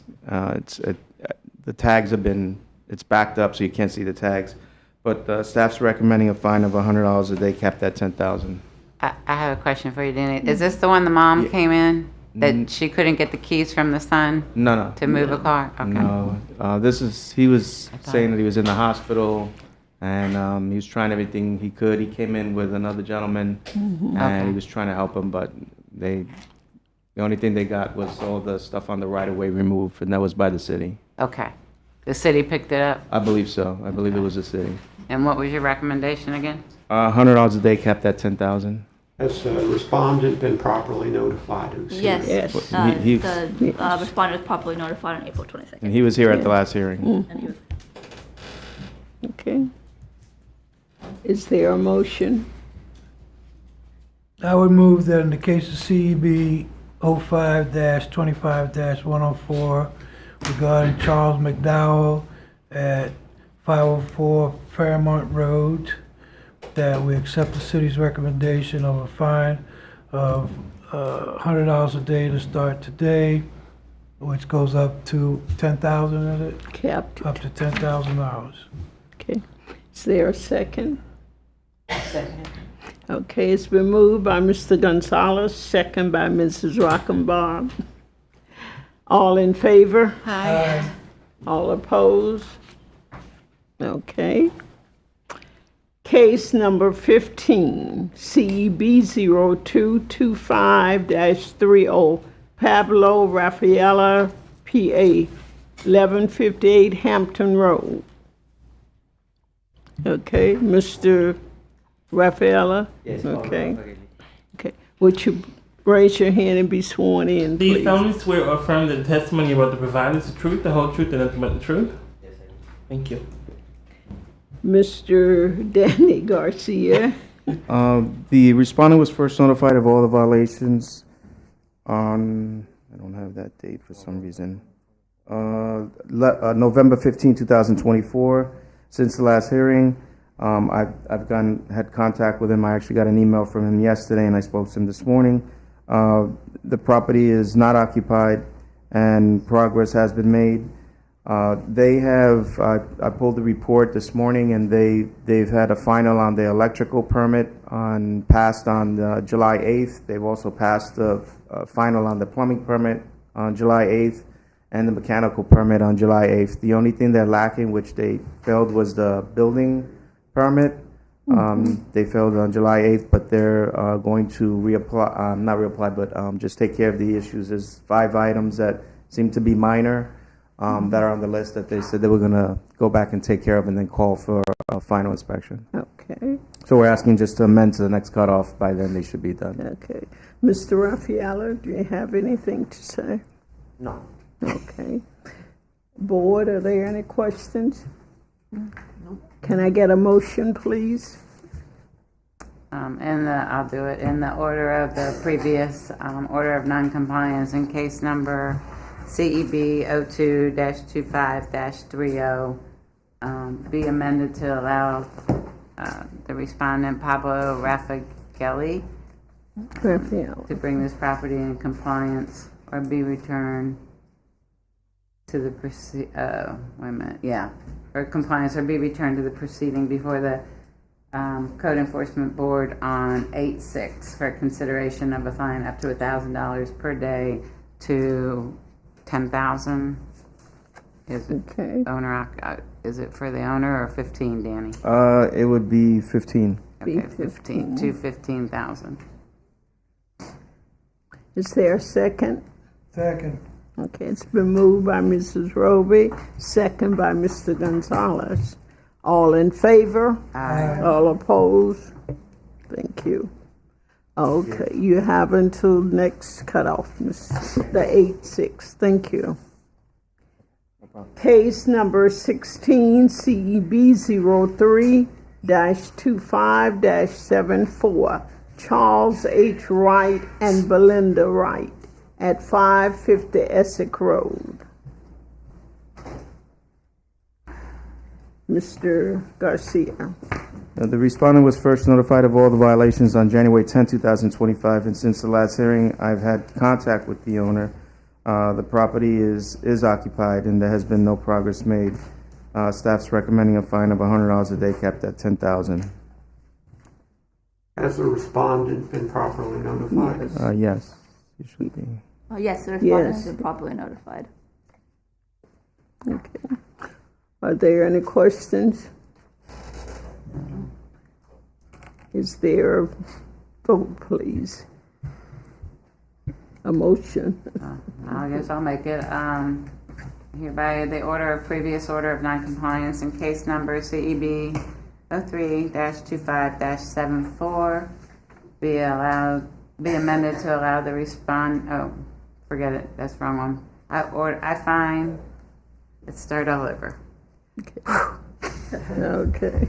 I hereby find in the case number CEB 03-25-74 that the respondent, Charles H. Wright and Belinda Wright, who previously found in noncompliance and remains in noncompliance, therefore order a fine in the amount of $100 a day per day to commence on today and continue each day after until the fine has reached the amount of $10,000 on the property or brought into compliance.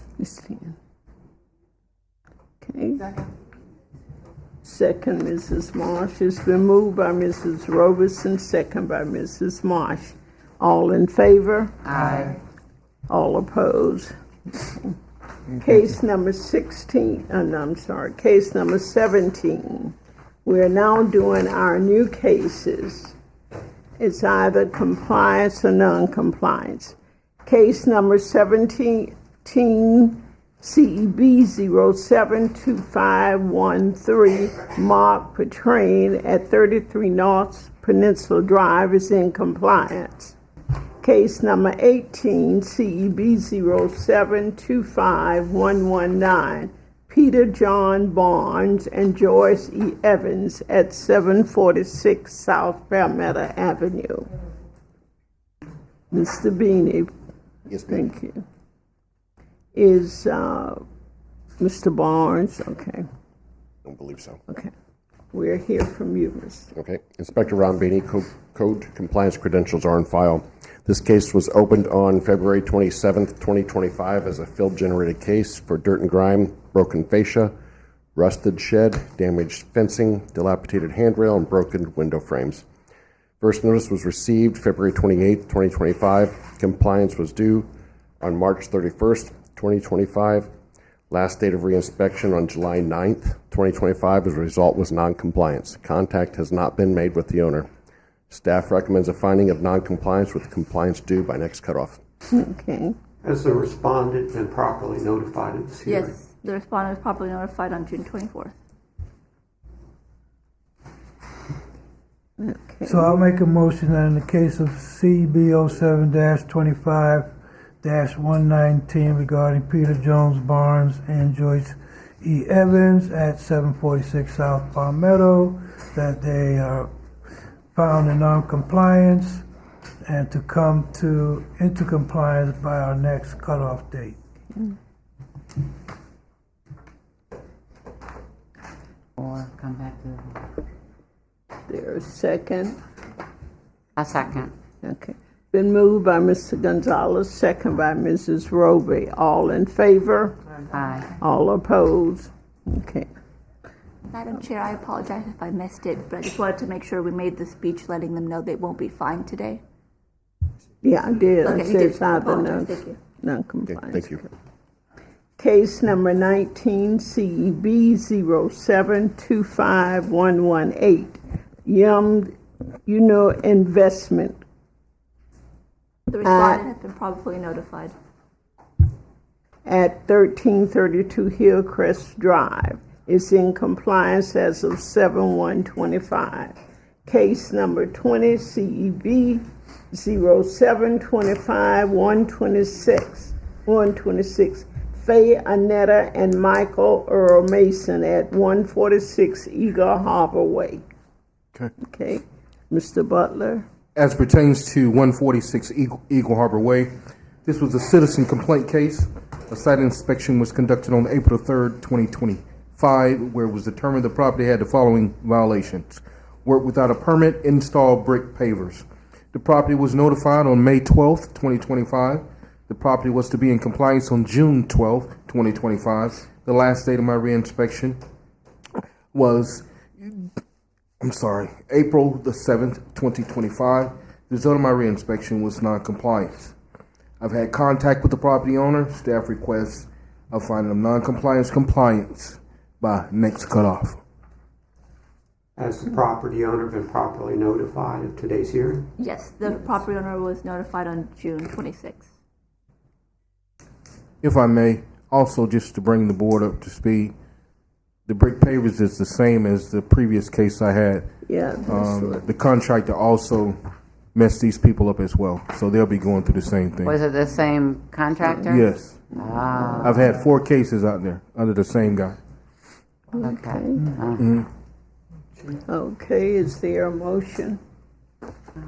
I'll make the motion. I hereby find the respondent, Faye Anetta and Michael Earl Mason, in case number CEB 07-25-126 for the property at 146 Eagle Harbor Way to be in non-compliance in order the respondent to come into compliance by 8/6, which is the next cutoff date, or be returned to a hearing before the Code Enforcement Board on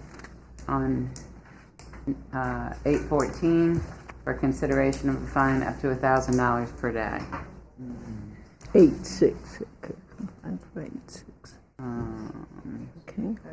Yeah, but we're not, the Code Okay. Enforcement Board doesn't Yeah. meet till The 8/14. Yeah. It is been moved by Mrs. Roberson, second by Ms. Calvin. Ms. Calvin. Okay. All in favor? Aye. All opposed? Okay. Thank you, Mr. Butler. Case number 21, CEB 07-25-113, Delbert D. Corinne Gale at 925 Nile Street. Is the Gales here? Okay. Mr. Clegg. Yes, ma'am. Pertaining to 925 Niles, this is a complaint-generated case opened on April 30 of 2025 for outside storage, trash in the yard, junk vehicles, roof and disrepair and damage. It was first notified and signed on May 7th of 2025 with compliance due on May 17th. I've had contact with the owner. They have a permit for the roof reinspection on June 30th and July 8th shows non-compliance with violations still exist. Staff's recommended finding non-compliance or compliance to be my next cutoff. The respondent was properly notified. But no outside storage or trash in the yard has been picked up, just No, the ma'am. permit? No. Interesting. Is there a motion? I'll make a motion to find the respondent, Delbert and Kerrigan Gale, in case number CEB 0725113 for the property at 925 Niles Street to be in non-compliance, and order the respondent to come into compliance by August 6, 25, the next cutoff date, or be returned to a hearing before the Code Enforcement Board on 8/14/25 for consideration of a fine up to $1,000 per day. Second. It has been moved by Mrs. Marsh, second by Mr. Gonzalez. All in favor? Aye. All opposed? Madam Chair, I need to step out for a minute. Okay. Everyone need to take a break. Okay. We You have want to an, take a break for Yeah. 10 minutes? Yeah. We're gonna order a break for 10 minutes at this time. Please return in 10 minutes.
We're calling our board back to order at this time. We have case number 22, CEB 07-25-124, Smither Varghese at 347 South Martin Luther King Boulevard. Mrs. Kurt. Okay.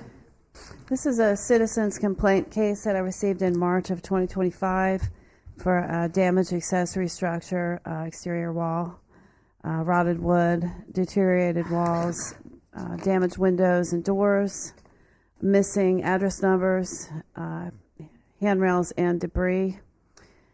The first notification was 4/30/2025. Compliance was due 5/30/2025. I conducted a site visit yesterday on 7/9/25. The property is still in non-compliance. Staff's recommending a finding of non-compliance with compliance due by the next cutoff. I make a motion that in the case of CEB 07-25-124 regarding Smith Varghese at 347 South Martin Luther King Boulevard, that they're found in non-compliance. That one. Okay. Hereby order the previous order, Top one, the other one. Yeah. Hereby find the respondent, okay. I'm trying to follow this thing. Okay. Is there a second? A second. Okay. Motion by Mr. Gonzalez, second by Mrs. Rockenbach. All in favor? Aye. All opposed? Okay, next cutoff. Okay. Case number 23. Madam Chair. Yes. My apologies. Case number 23, CEB 07-25-125. 375 Walnut Street is in compliance as of July 9th, 2025.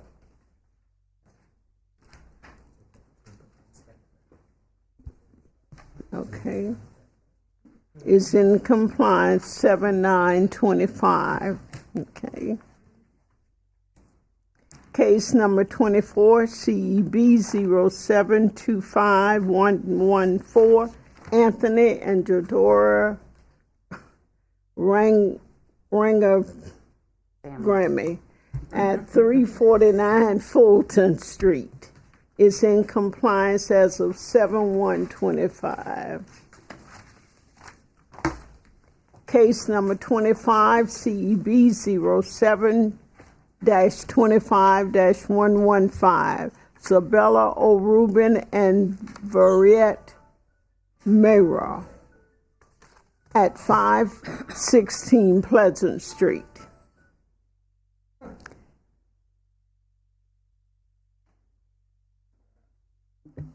State your name for the record, sir. Ruben Zavala. Will you raise your right hand? Do you solemnly swear or affirm that the testimony you're about to provide is the truth, the whole truth, and nothing but the truth?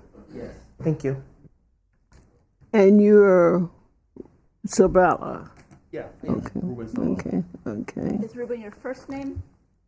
Yeah, Ruben. Is it your first name? First name. Second, my middle name, Dario. Okay. In Zavala. Yeah. Okay.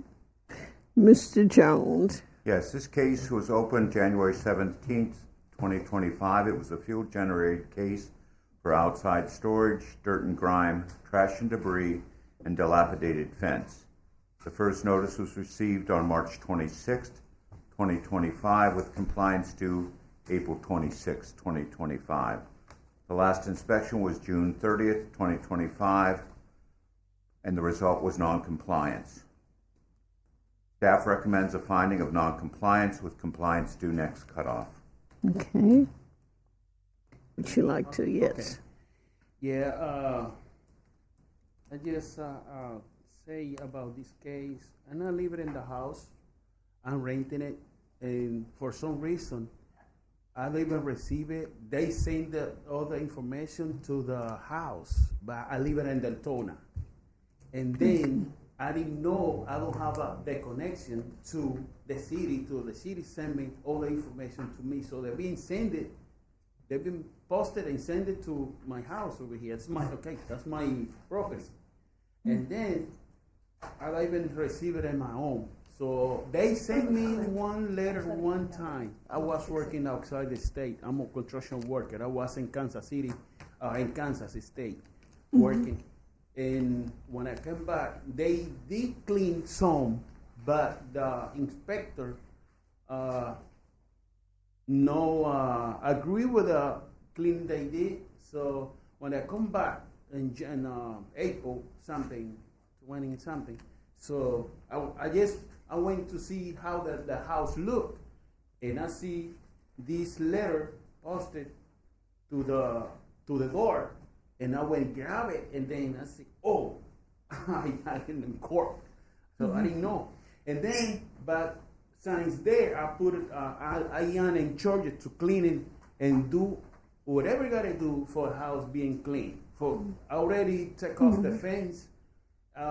If they are working right now, for they can put the shit in the property. I already put the survey in the company, a long survey, and then matter of fact, yesterday they sent me the survey, and they did wrong house. They did the house, the next house. I don't know how that happened. I tell them, what? How that happened? And they redoing it right now. So. In that situation, I asking just guys, give me at least 1 month or 2 months, and gonna be, I promise to your guys, gonna be clean, and that won't happen again, please. A couple questions real quick. You don't live in the property, right? No. It's a rental, he said. So I suggest fixing the property appraiser's report. There's two mistakes. Well, not mistakes. There's two things I just wanted to point out to you. Your names are flipped. We can't correct the violation because we have to go by the property appraiser's report. Well, we could, but the property appraiser report has your first name as your last name, and your last name as your first name, the same as your wife, I believe. Yeah, that's my wife. So the name. I'm sorry, they wrong. You should. Pretty much Let me finish. The name. Sir, let me finish. They appear wrong. So you should get those flipped, corrected, and if you don't live there, you should put your mailing address as the address you want these to be mailed to. Pretty much today. When I tried to do, they give you understand me what I was saying, another day when I went to the, sorry. So they give me the address on the internet for try to update it, and I went, and they told me I gotta do personal. That's not us. Yeah, I just want to let you know. Suggestion. You don't have to. I just. Pretty much, I gotta go and do this today. Okay. Update it. And so would you give the secretary a correct address? Okay. Okay. So I already did in a proper appraisal. I went to 125. I can't remember Palmetto. They already did it, but I gotta go another place to. Yes, you're gonna have to go to the Volusia County. Okay. DeLand, go to DeLand. DeLand? Okay. Yeah, okay. Property appraiser. Okay. Property appraiser in DeLand. So yeah, I gotta go there and update my information to them. Thank you. And I'm sorry about that. That's okay. I'll go ahead and make the motion. Hereby found the respondent, Ruben Zabala and Myra Viryat in case number CEB 07-25-115 to be in non-compliance in order the respondent to come into compliance by 8/6. Next cutoff date, or be returned to a hearing before the Code Enforcement Board on 8/14 for consideration of a fine up to $1,000 a day. Okay. No fine today. Is there a second? Second. Okay. It's been moved by Ms. Robers, second by Mrs. Wash. All in favor? Aye. All opposed? Okay.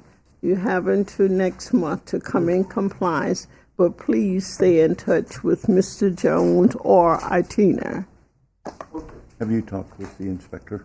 Yeah. Okay, just keep her up to date as to what's going on. Okay. Okay? Appreciate it. Thank you very much. Okay, And thank I you. have to come back here, or they stay Deal in with your touch inspector. with her, with her team. She'll let you know, okay?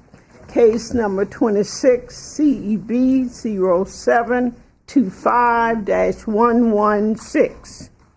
Celeste Slater, Verlinda Johnson, Shirley Johnson, Donnell Slater, Patricia Slater, Henry Lee Slater, and Cynthia Slater at 325 Fulton Street. I'm the only one that address.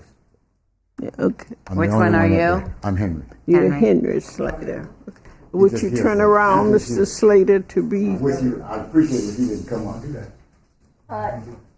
What's your name, sir?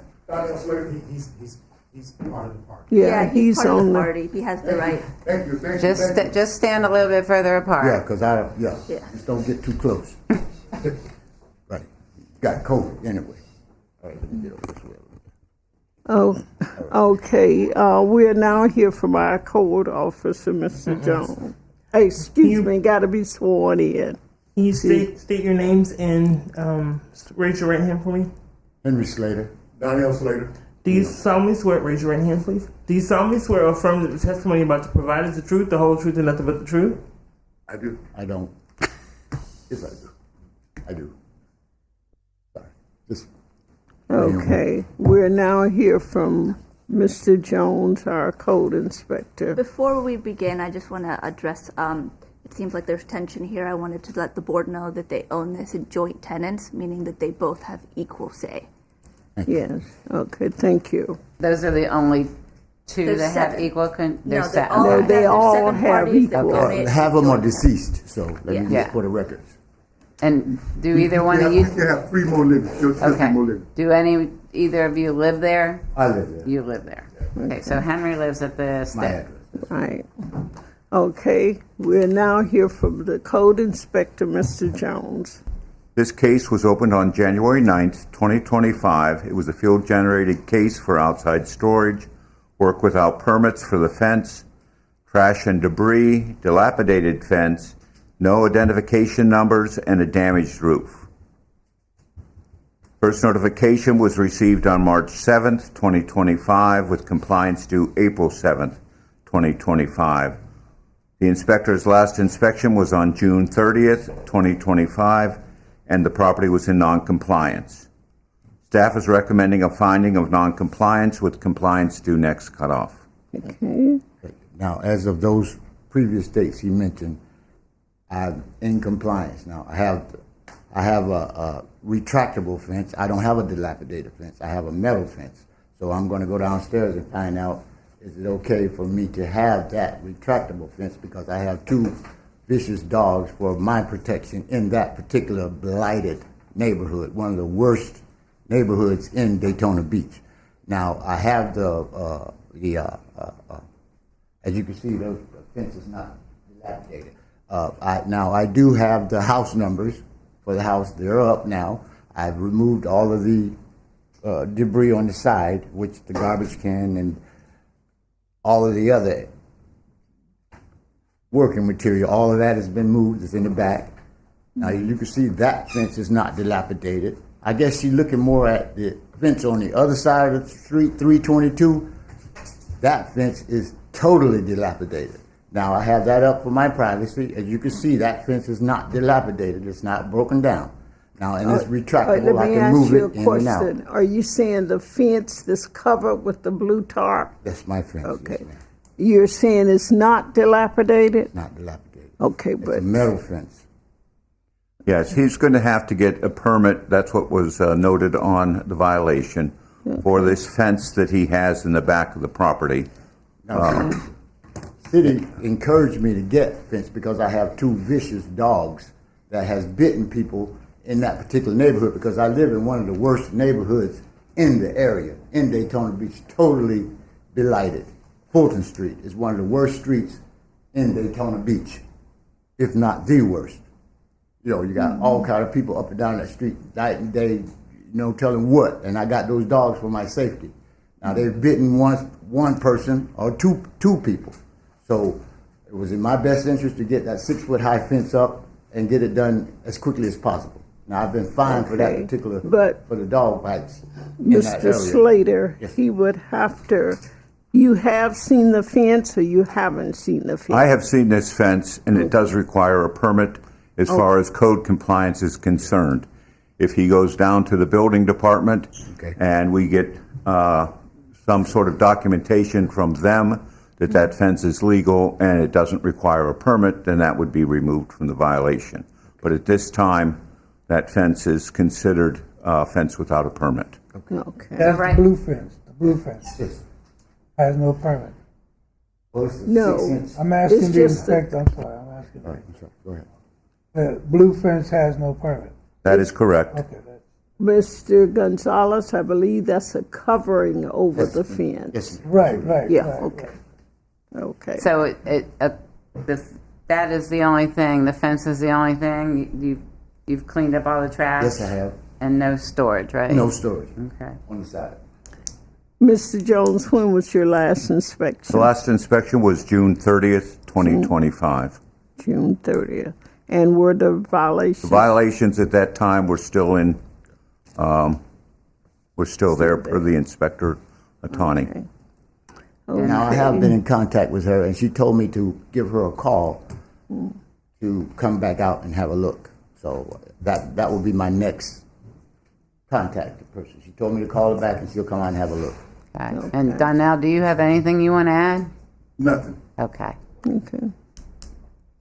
Okay, what is your motion? Can I get a motion, please? So, can I just say one more thing now? Yes.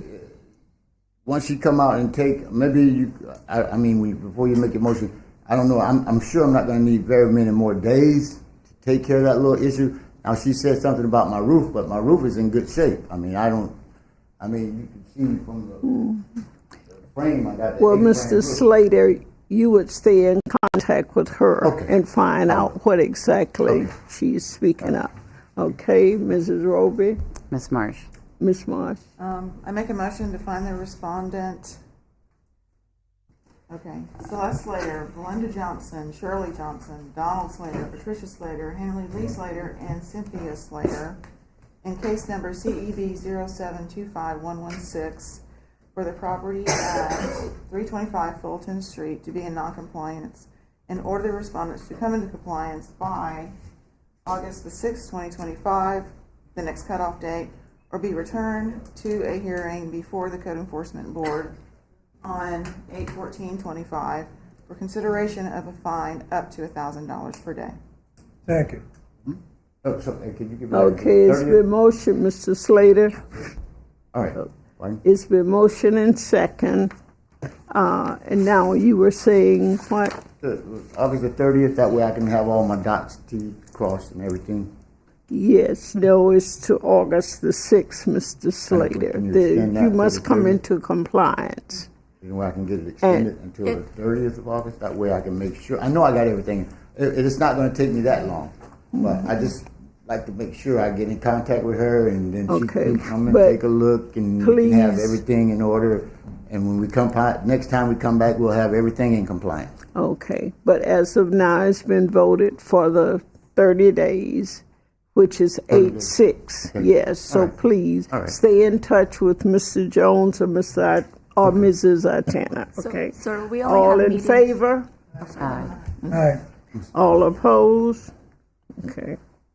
Okay. We only have meetings once a month, which is, and if you I stay in think I have it. contact, if you stay in contact with her and explain that, if you're not. I have it. coming to the I next think I have it all. meeting, They can consider a continuance. but- Okay, I will. thank you. I have everything under control. If it's done, you don't have to come back too. Just stay in Yes. touch with the, Yes. stay in touch with the code enforcement. So Thank just you. get a hold of Case Atani on number Monday. 27, CEB 0725-117. Robert Shuttle Estate, Doris Taylor, Deborah Torrance, Ronald Akron, Linda Halt, Andrea Lee, Dolores Gibson, Matthew Riggins, and Lou Betty Smith Estate, 418 North Lincoln Street. Oh, Good morning. okay, would you? State your name for the record, sir. My name is Ronald Gibson. I'm representing Dolores Gibson. That's my wife. You say Ronald, sir? Ronald Gibson, yes. Will you swear your hand? Will you raise your right hand? Do you swear to or affirm to tell the truth, the whole truth, and nothing but the truth? Nothing but. Thank you. Okay. We'll now hear from the code inspector first, Mr. Gibson. This case was opened on September 24th, 2024. It was a complaint-generated case for outside storage, dirt and grime, faded paint, dilapidated fence, damaged roof, fascia, and soffit. The first notice was received on October 23rd, 2024, with compliance due November 23rd, 2024. Last inspection was June 30th, and the property was in non-compliance. There has been contact with the inspector and the owner. Staff recommends a finding of non-compliance with compliance due next cutoff. Okay. Is anybody living there, Mr. Gibson? No one's living there now. It's an estate property, and a family member has lived there in the past, and most of the ones that lived there have passed, and that's what led to the dilapidation of the property. My wife is on the deed, and she's primarily takes care of the tax on the property. That's why we're involved with it. But we have gotten permits to get the roof repaired, and we're doing what we can. But, you know, she's the only one doing anything about it. So we're in the process of getting the roof repaired and doing the necessary things that need to be done at that property. Okay. Board, what is your recommendation?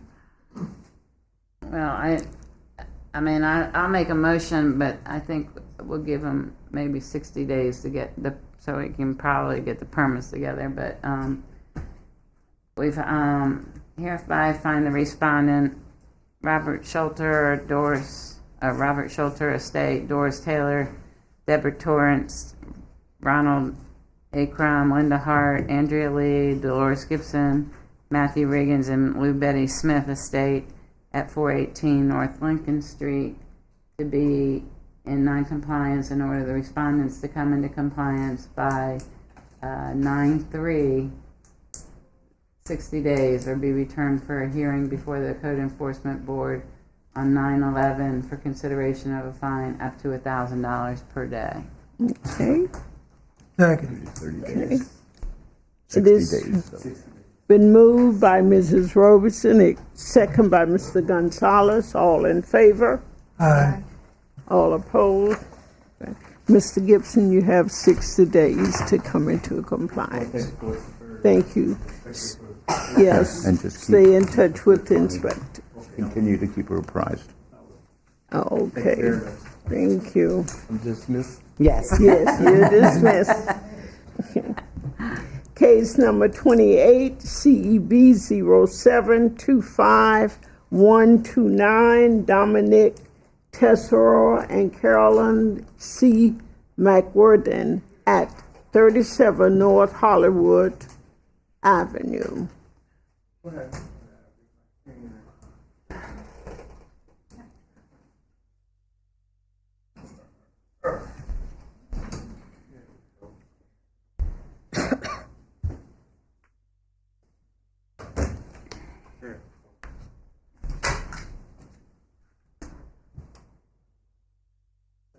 Okay, are you both going to speak?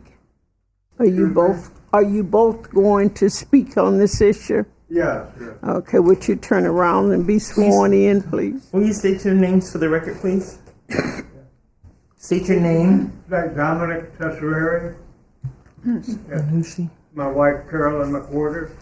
Will you both raise your right hand? Do you solemnly swear or affirm that the testimony about to provide is the truth, the whole truth, and nothing but the truth? Yes. Thank you.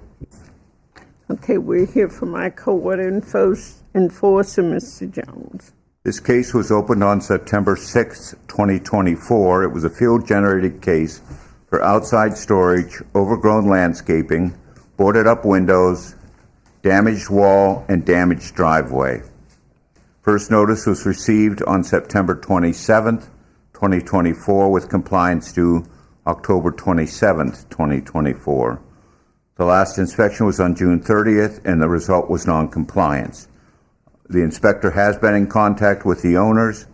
Staff recommends a finding of noncompliance with compliance to next cutoff. Okay. Mr. Torreira, would you like to say anything? Yes, we've lived at the 37 North Hollywood for 43 years. Pardon me. We're married for 53 years. That's what it is. Exactly. And we lived there at Hollywood for 40 years.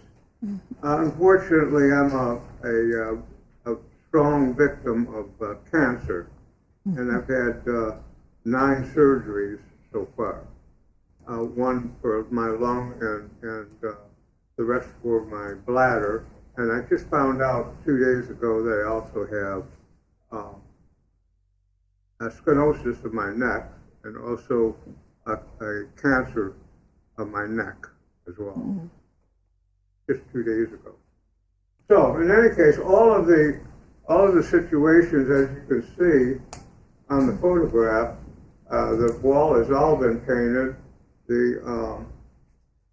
The crack in the wall, that's all been filled through and everything. And all of the greenery and everything is, that's indigenous of plants of Florida, that type of thing. Now, the wall was covered over with plants. All of that's been trimmed out, the whole 9 yards, everything. And you can see the results of it. But that's the original right there. And now you can see the new.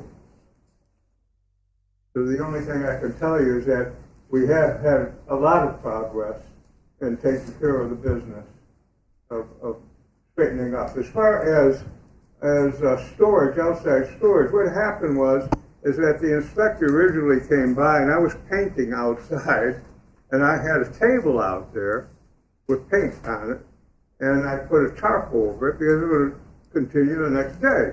So there's no sense of taking it off and putting it on. So that's what you saw, is what it amounts to. But other than that, you can see from the photograph there, there's a considerable balance of what's going on. And that's the best we can do, right there. And I think it's pretty damn good compared to what it was. That type of thing. And I didn't, myself personally, I didn't take much part in it because of my condition, but I did have loyal friends that helped me out with it. So, and I appreciate that, of course. That's my story, and I'm sticking to it, kids. What about the boarded up windows? Oh, the boarded up windows, those are taken care of too. They're in the front there, the very front. Excuse me. Excuse me. Boarded up windows. Excuse me, just. Yes. Did you get her? Okay. Thank you. Okay, continue. There was 2 boarded up windows. I kind of regret she used the word boarded up windows because actually what they are murals. They're painted murals. They're not boarded up windows. It's not like you take a piece of plywood and you put it on there. It's decorative. So it wasn't meant to be boarded up. Yeah, that's what I'm trying to see. But it's much higher. That's our wall there on the outside. I'm a professional artist. And I paint my walls and things of that nature, which we have an awful lot of praise on that as far as the neighborhood people concerned. They look like, they tell us that it looks like Key West. You know. So it's a little bit of me. That's it. Okay, well, thank you, Mr. Torres. What can I tell you? Okay. That's the best I can do, kids. Okay, Yeah. thank you. Is there a motion, please?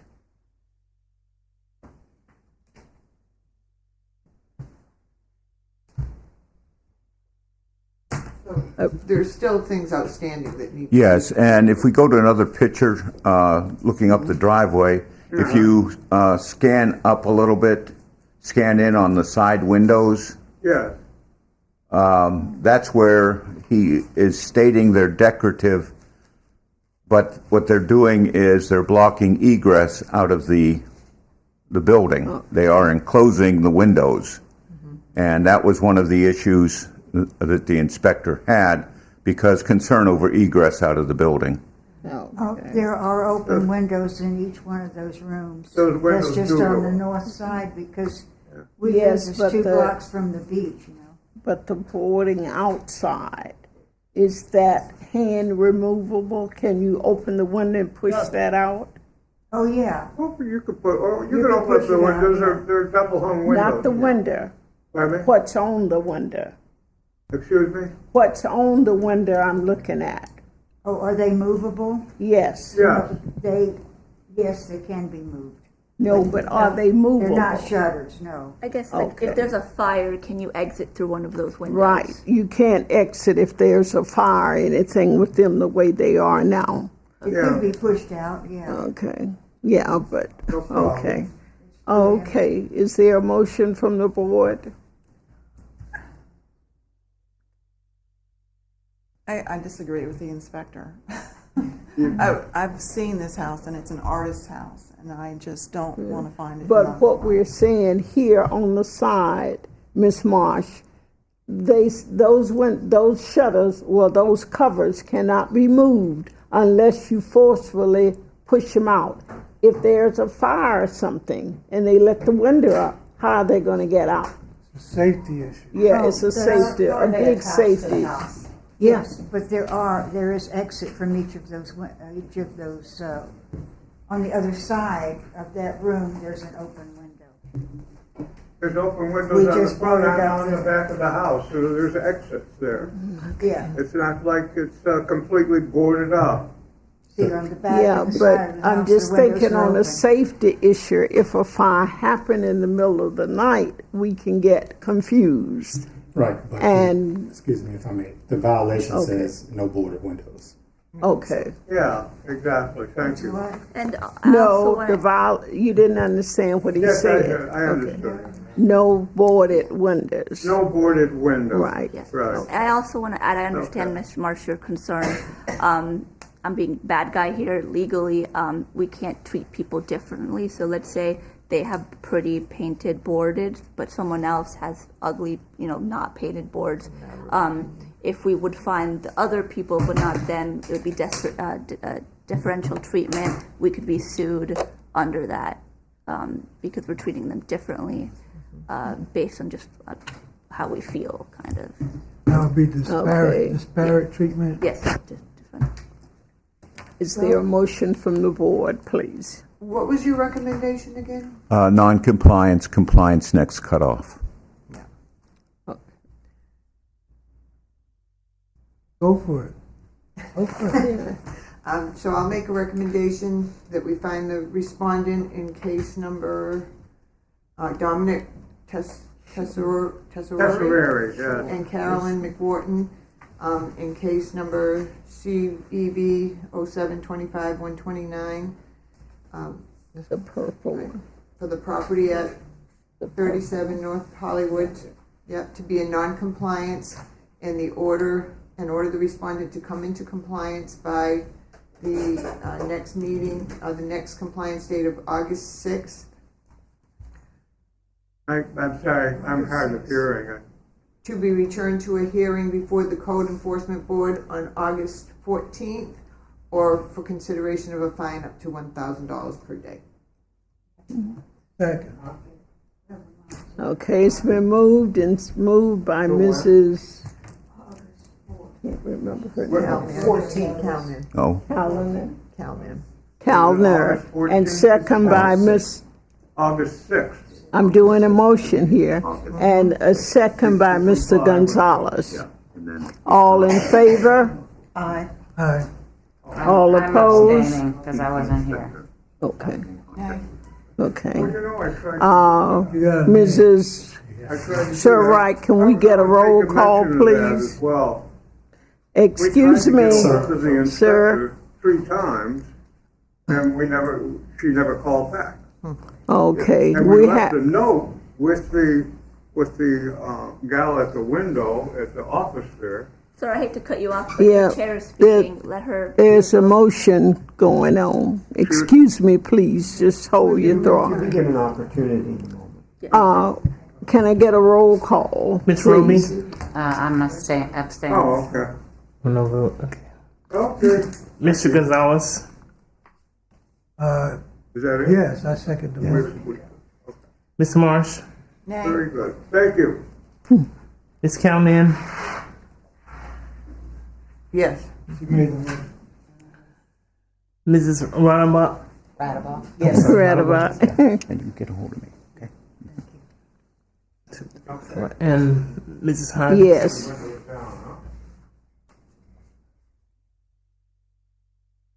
You know, that will give them time to work with their inspector and see what. The motion passes. It's 2-4.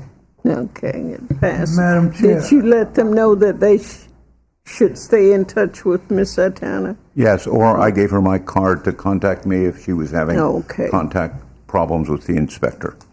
Thank you. Mr. Jones, I would add that the respondent there had said that he had seen similar windows in Key West. Key West is subject to the same rules pretty much as all of Florida. And if there is something down there, it makes them possible. But I think most places I've seen, that's Typically, windows is a fire. yeah, typically what you can do with those is you hinge them on the top, and on the inside of the window you have a latch. Yeah. So that you can unlatch it, and that's typically how they are in Key West, that's with their shutters. Bahama that they can come up, shutters is what they're yeah. called. I think he believes he has to take them down completely. I will discuss it with him. Yeah. And again, Madam Chair, the vote was 4-1. Thank you. 4-1, okay, and one That passed. abstain. Yes, ma'am. Okay. Case number 29, CEB 0725-122, Micah Tortoise, 730 Flanders Avenue.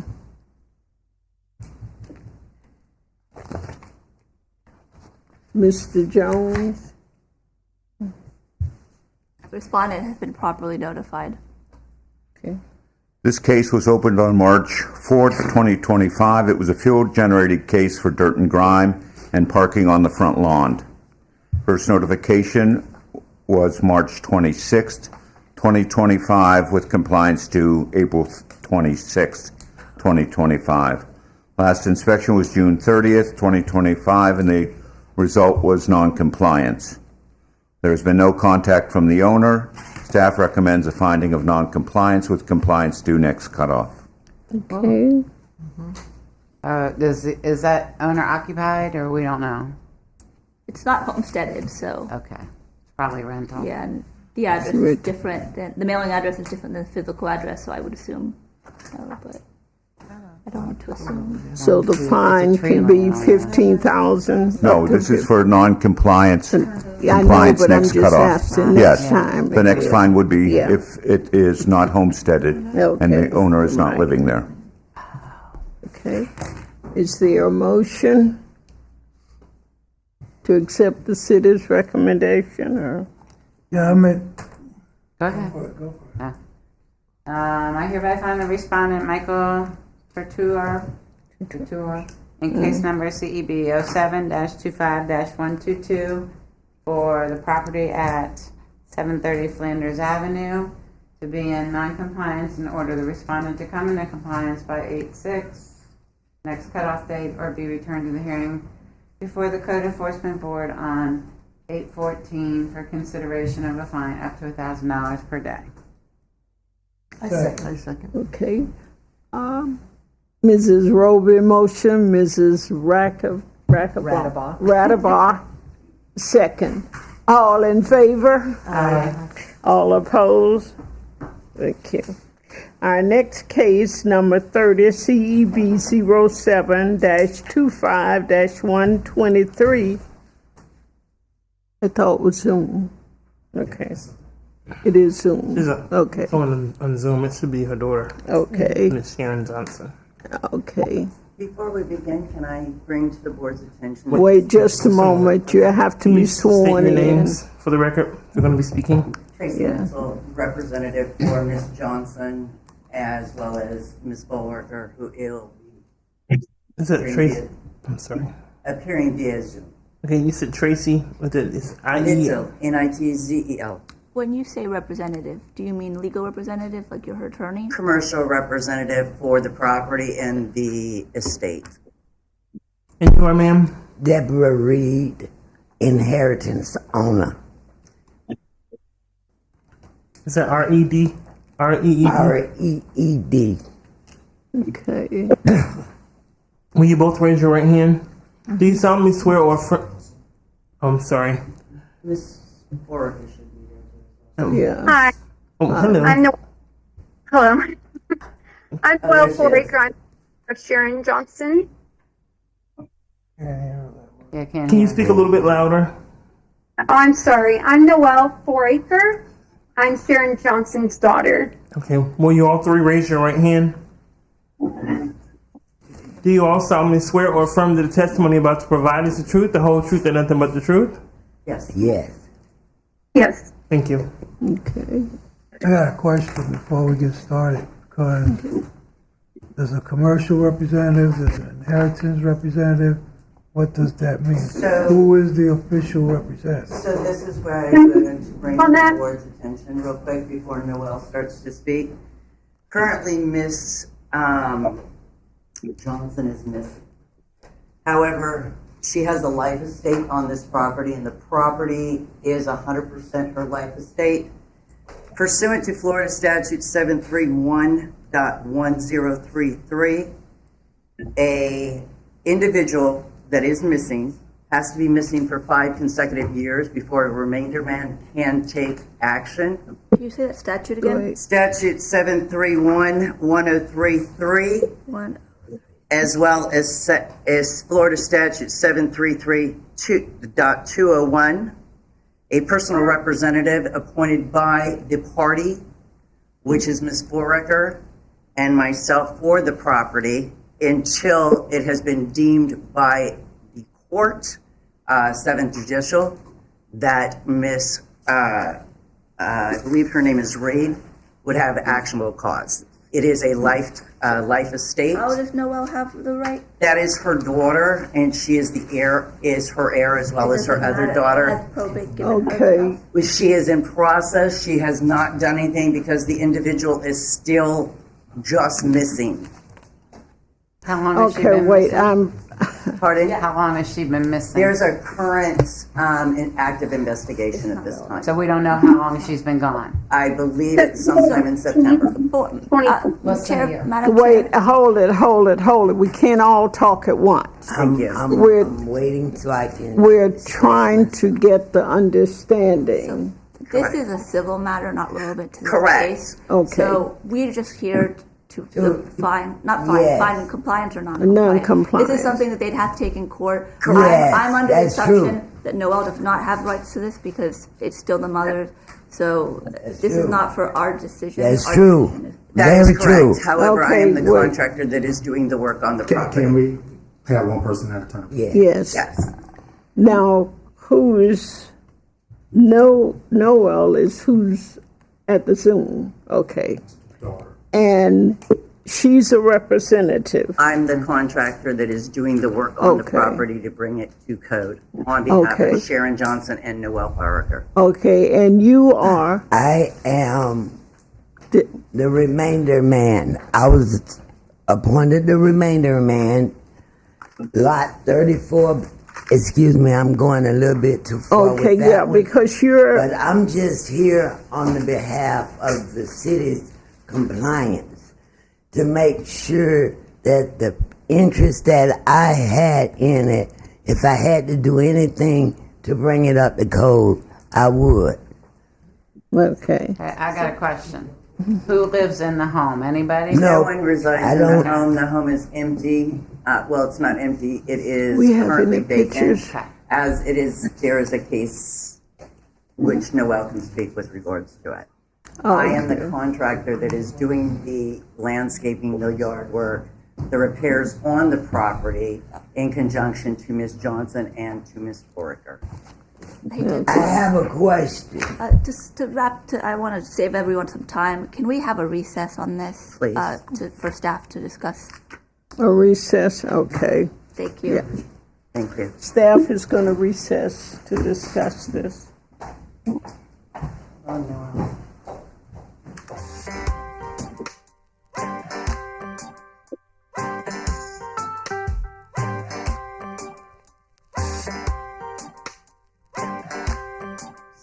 No, excuse me.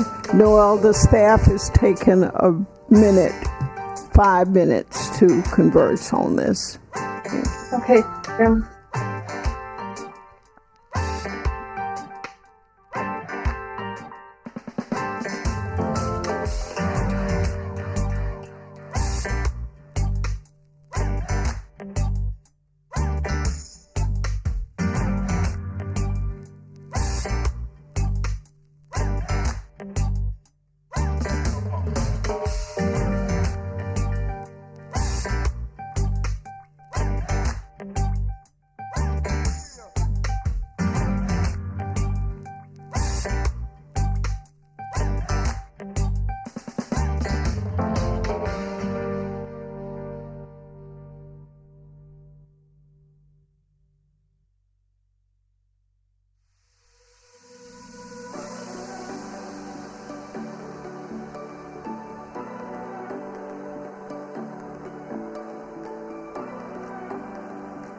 Okay. Just We're to not. be clear to the board, I'm only doing the compliance aspect of the house to bring it into compliance per Daytona Beach City Code. That's how I am representing the owner and the daughter. And so that's all we want. We ask that our stance is that none of them have standing, so to hear their testimony wouldn't be relevant to compliance. I can't hear you So- that well. sorry. We ask that we go to a vote because none of them have standing. We cited we gave notice to the proper respondent, which would be Sharon, and the property was properly posted. None of them are cited as the violation's on the property. It's the board's discretion whether you want to hear this, but this is a civil matter that they take to court. We're here to find compliance or non-compliance on the property, not any one of them individually. Thank you. Okay, so did What's you the understand? city's recommendation? It's non-compliance and compliance until the next cutoff. Okay. Okay. All right. I can make. Can I say something, please? Yeah. Yes. Thank you. I just want to inform you guys that my mom has been missing since September 18th, and there's an ongoing investigation, and she hasn't been there to comply or do anything in this matter. And I have been working with and speaking with code enforcement, including Ms. Itani, on this, and we have done everything that we're supposed to bring it into compliance. We're not saying we won't work with you towards compliance. What we're saying is the discussion. We're not here to say if any of you have standing. If anyone calls us working to get compliance, we can work with you, but we're not acquiescing or stipulating that you have standing. So when was the last time that Brianna was there? June 30th? And it was still in non-compliance? Yes. Okay. Attorney. Thomas. Yeah. Inspector Attorney. Okay, is there a vote? Because the other we cannot deal with, that's a civil issue. I'll make the motion. I hereby find the respondent, Sharon Johnson, in case number CEB 07-25-123 for the property at 1105 Hillcrest Drive to be in non-compliance and order the respondent to come into compliance by August 6th which is the next cutoff date, or be returned to a hearing before the Code Enforcement Board on August 14th for consideration of a fine up to $1,000 per day. Okay. So just get in contact with me at times if you can't meet that deadline. The deadline is not an issue to be met. It is the fact that the unit is vacant and Excuse me, we got, well, there's a motion Oh, that was my involved fault. I here. apologize. I spoke before they voted. Okay, Mrs. Roby made the motion, Mr. Gonzalez seconded. All in favor? Aye. All opposed? Thank you. May I ask a question with regards to legal counsel that is for the board or for this issue? We can't give you legal advice. I'm not asking for you to give me Yeah. legal. Pursuant to the code for Daytona Beach, for a home that is vacant, water, electricity is not required to be on the home.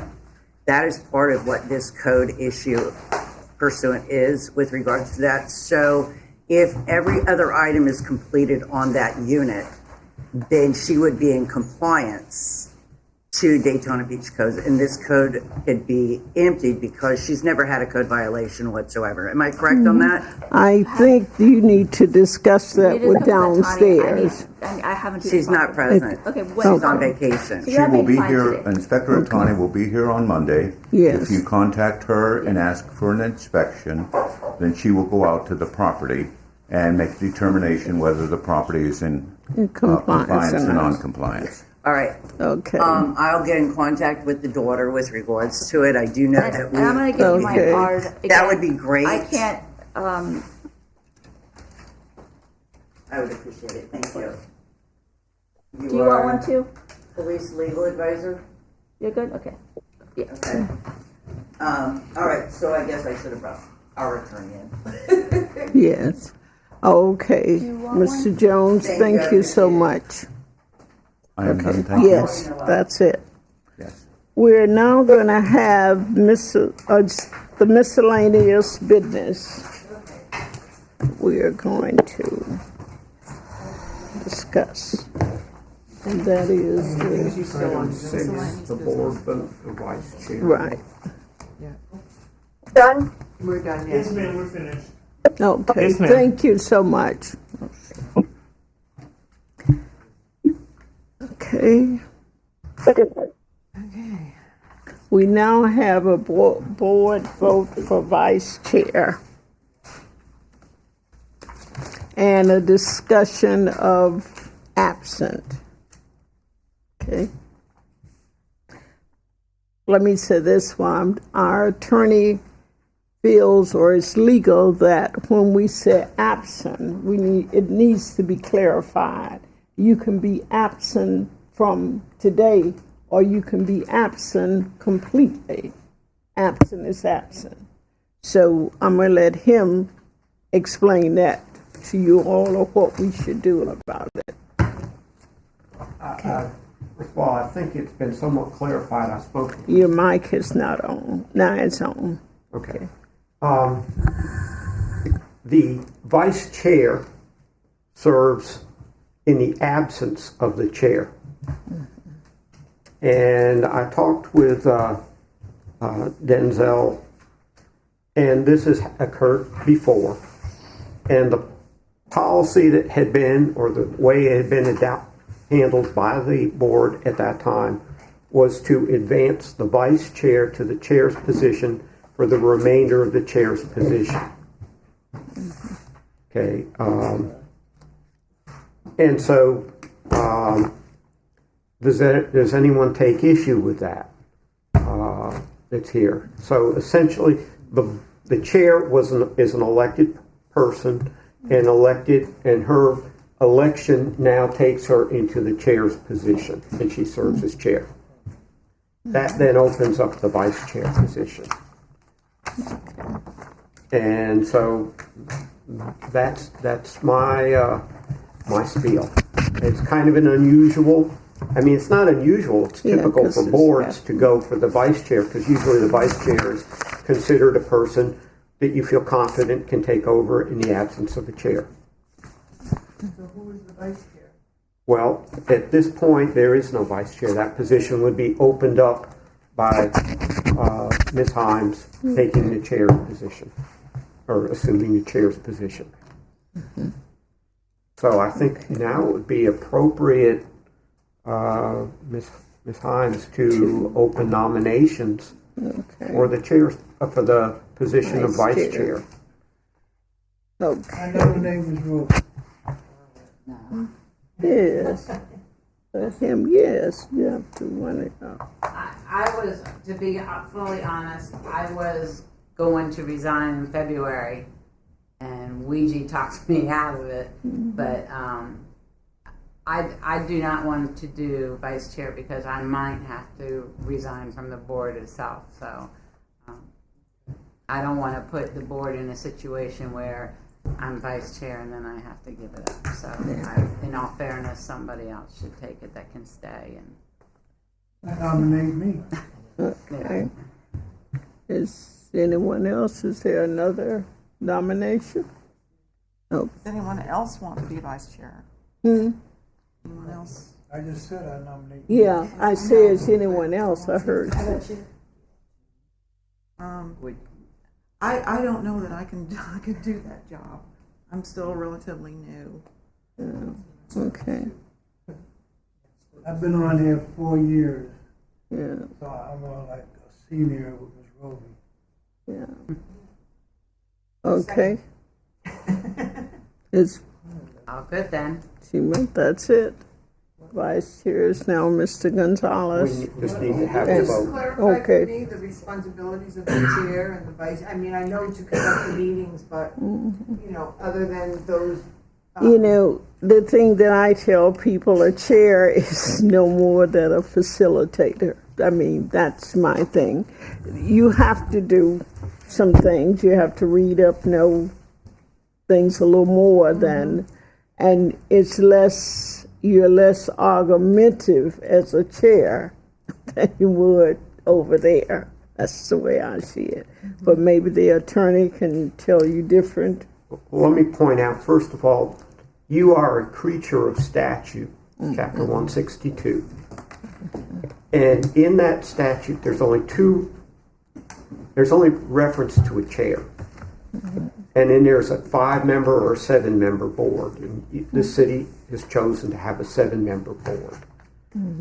Beyond that, the board hears cases. Yeah. And the chair basically is, through Robert's Rules of Order, conducts the meeting. Took the word out of my mouth. Yep. And the vice chair steps in at such time as the chair is absent. Now, I will point out a couple things that the actual operation, so to speak, is spelled out in a little bit more detail in the section, I believe it's 237. It's 2.7, I think. 2.7 of the Land Development Code. Oh, no, that's the Code of Ordinance. Land Development Code is different. With respect to the operation of the board itself. Let me see, I've got this. The board is in section 2.7 of the Land Development Code, which basically sort of sets out the things that you're already doing, but sort of lays out in more detail. And that's pretty much it. There was an old resolution which I assume was superseded by the Land Development Code that goes back to the days of Glenn Ritchie. I think that's around 2008. And that's pretty much it. Pursuant to the statute, the board has the ability to adopt its own rules of conduct for conducting meetings.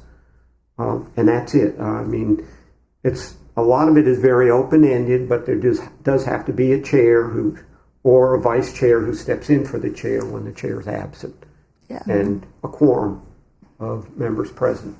And that's pretty much it. And then from there, as you're doing today, you hear cases and you make decisions and vote on them.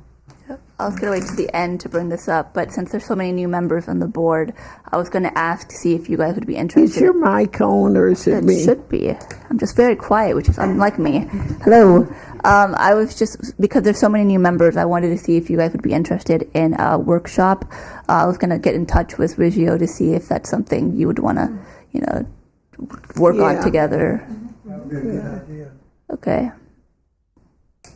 We would. All right. Sounds good. So do we have to vote on that Yes. for the workshop? Did we vote on Mr. Gonzalez being vice chair? No. No vote yet. So we do have to vote on that. There was a second. There was a second. Yeah, Mrs. Callan, second. All in favor? Aye. All opposed? Okay. Mr. Gonzalez is your new vice chair.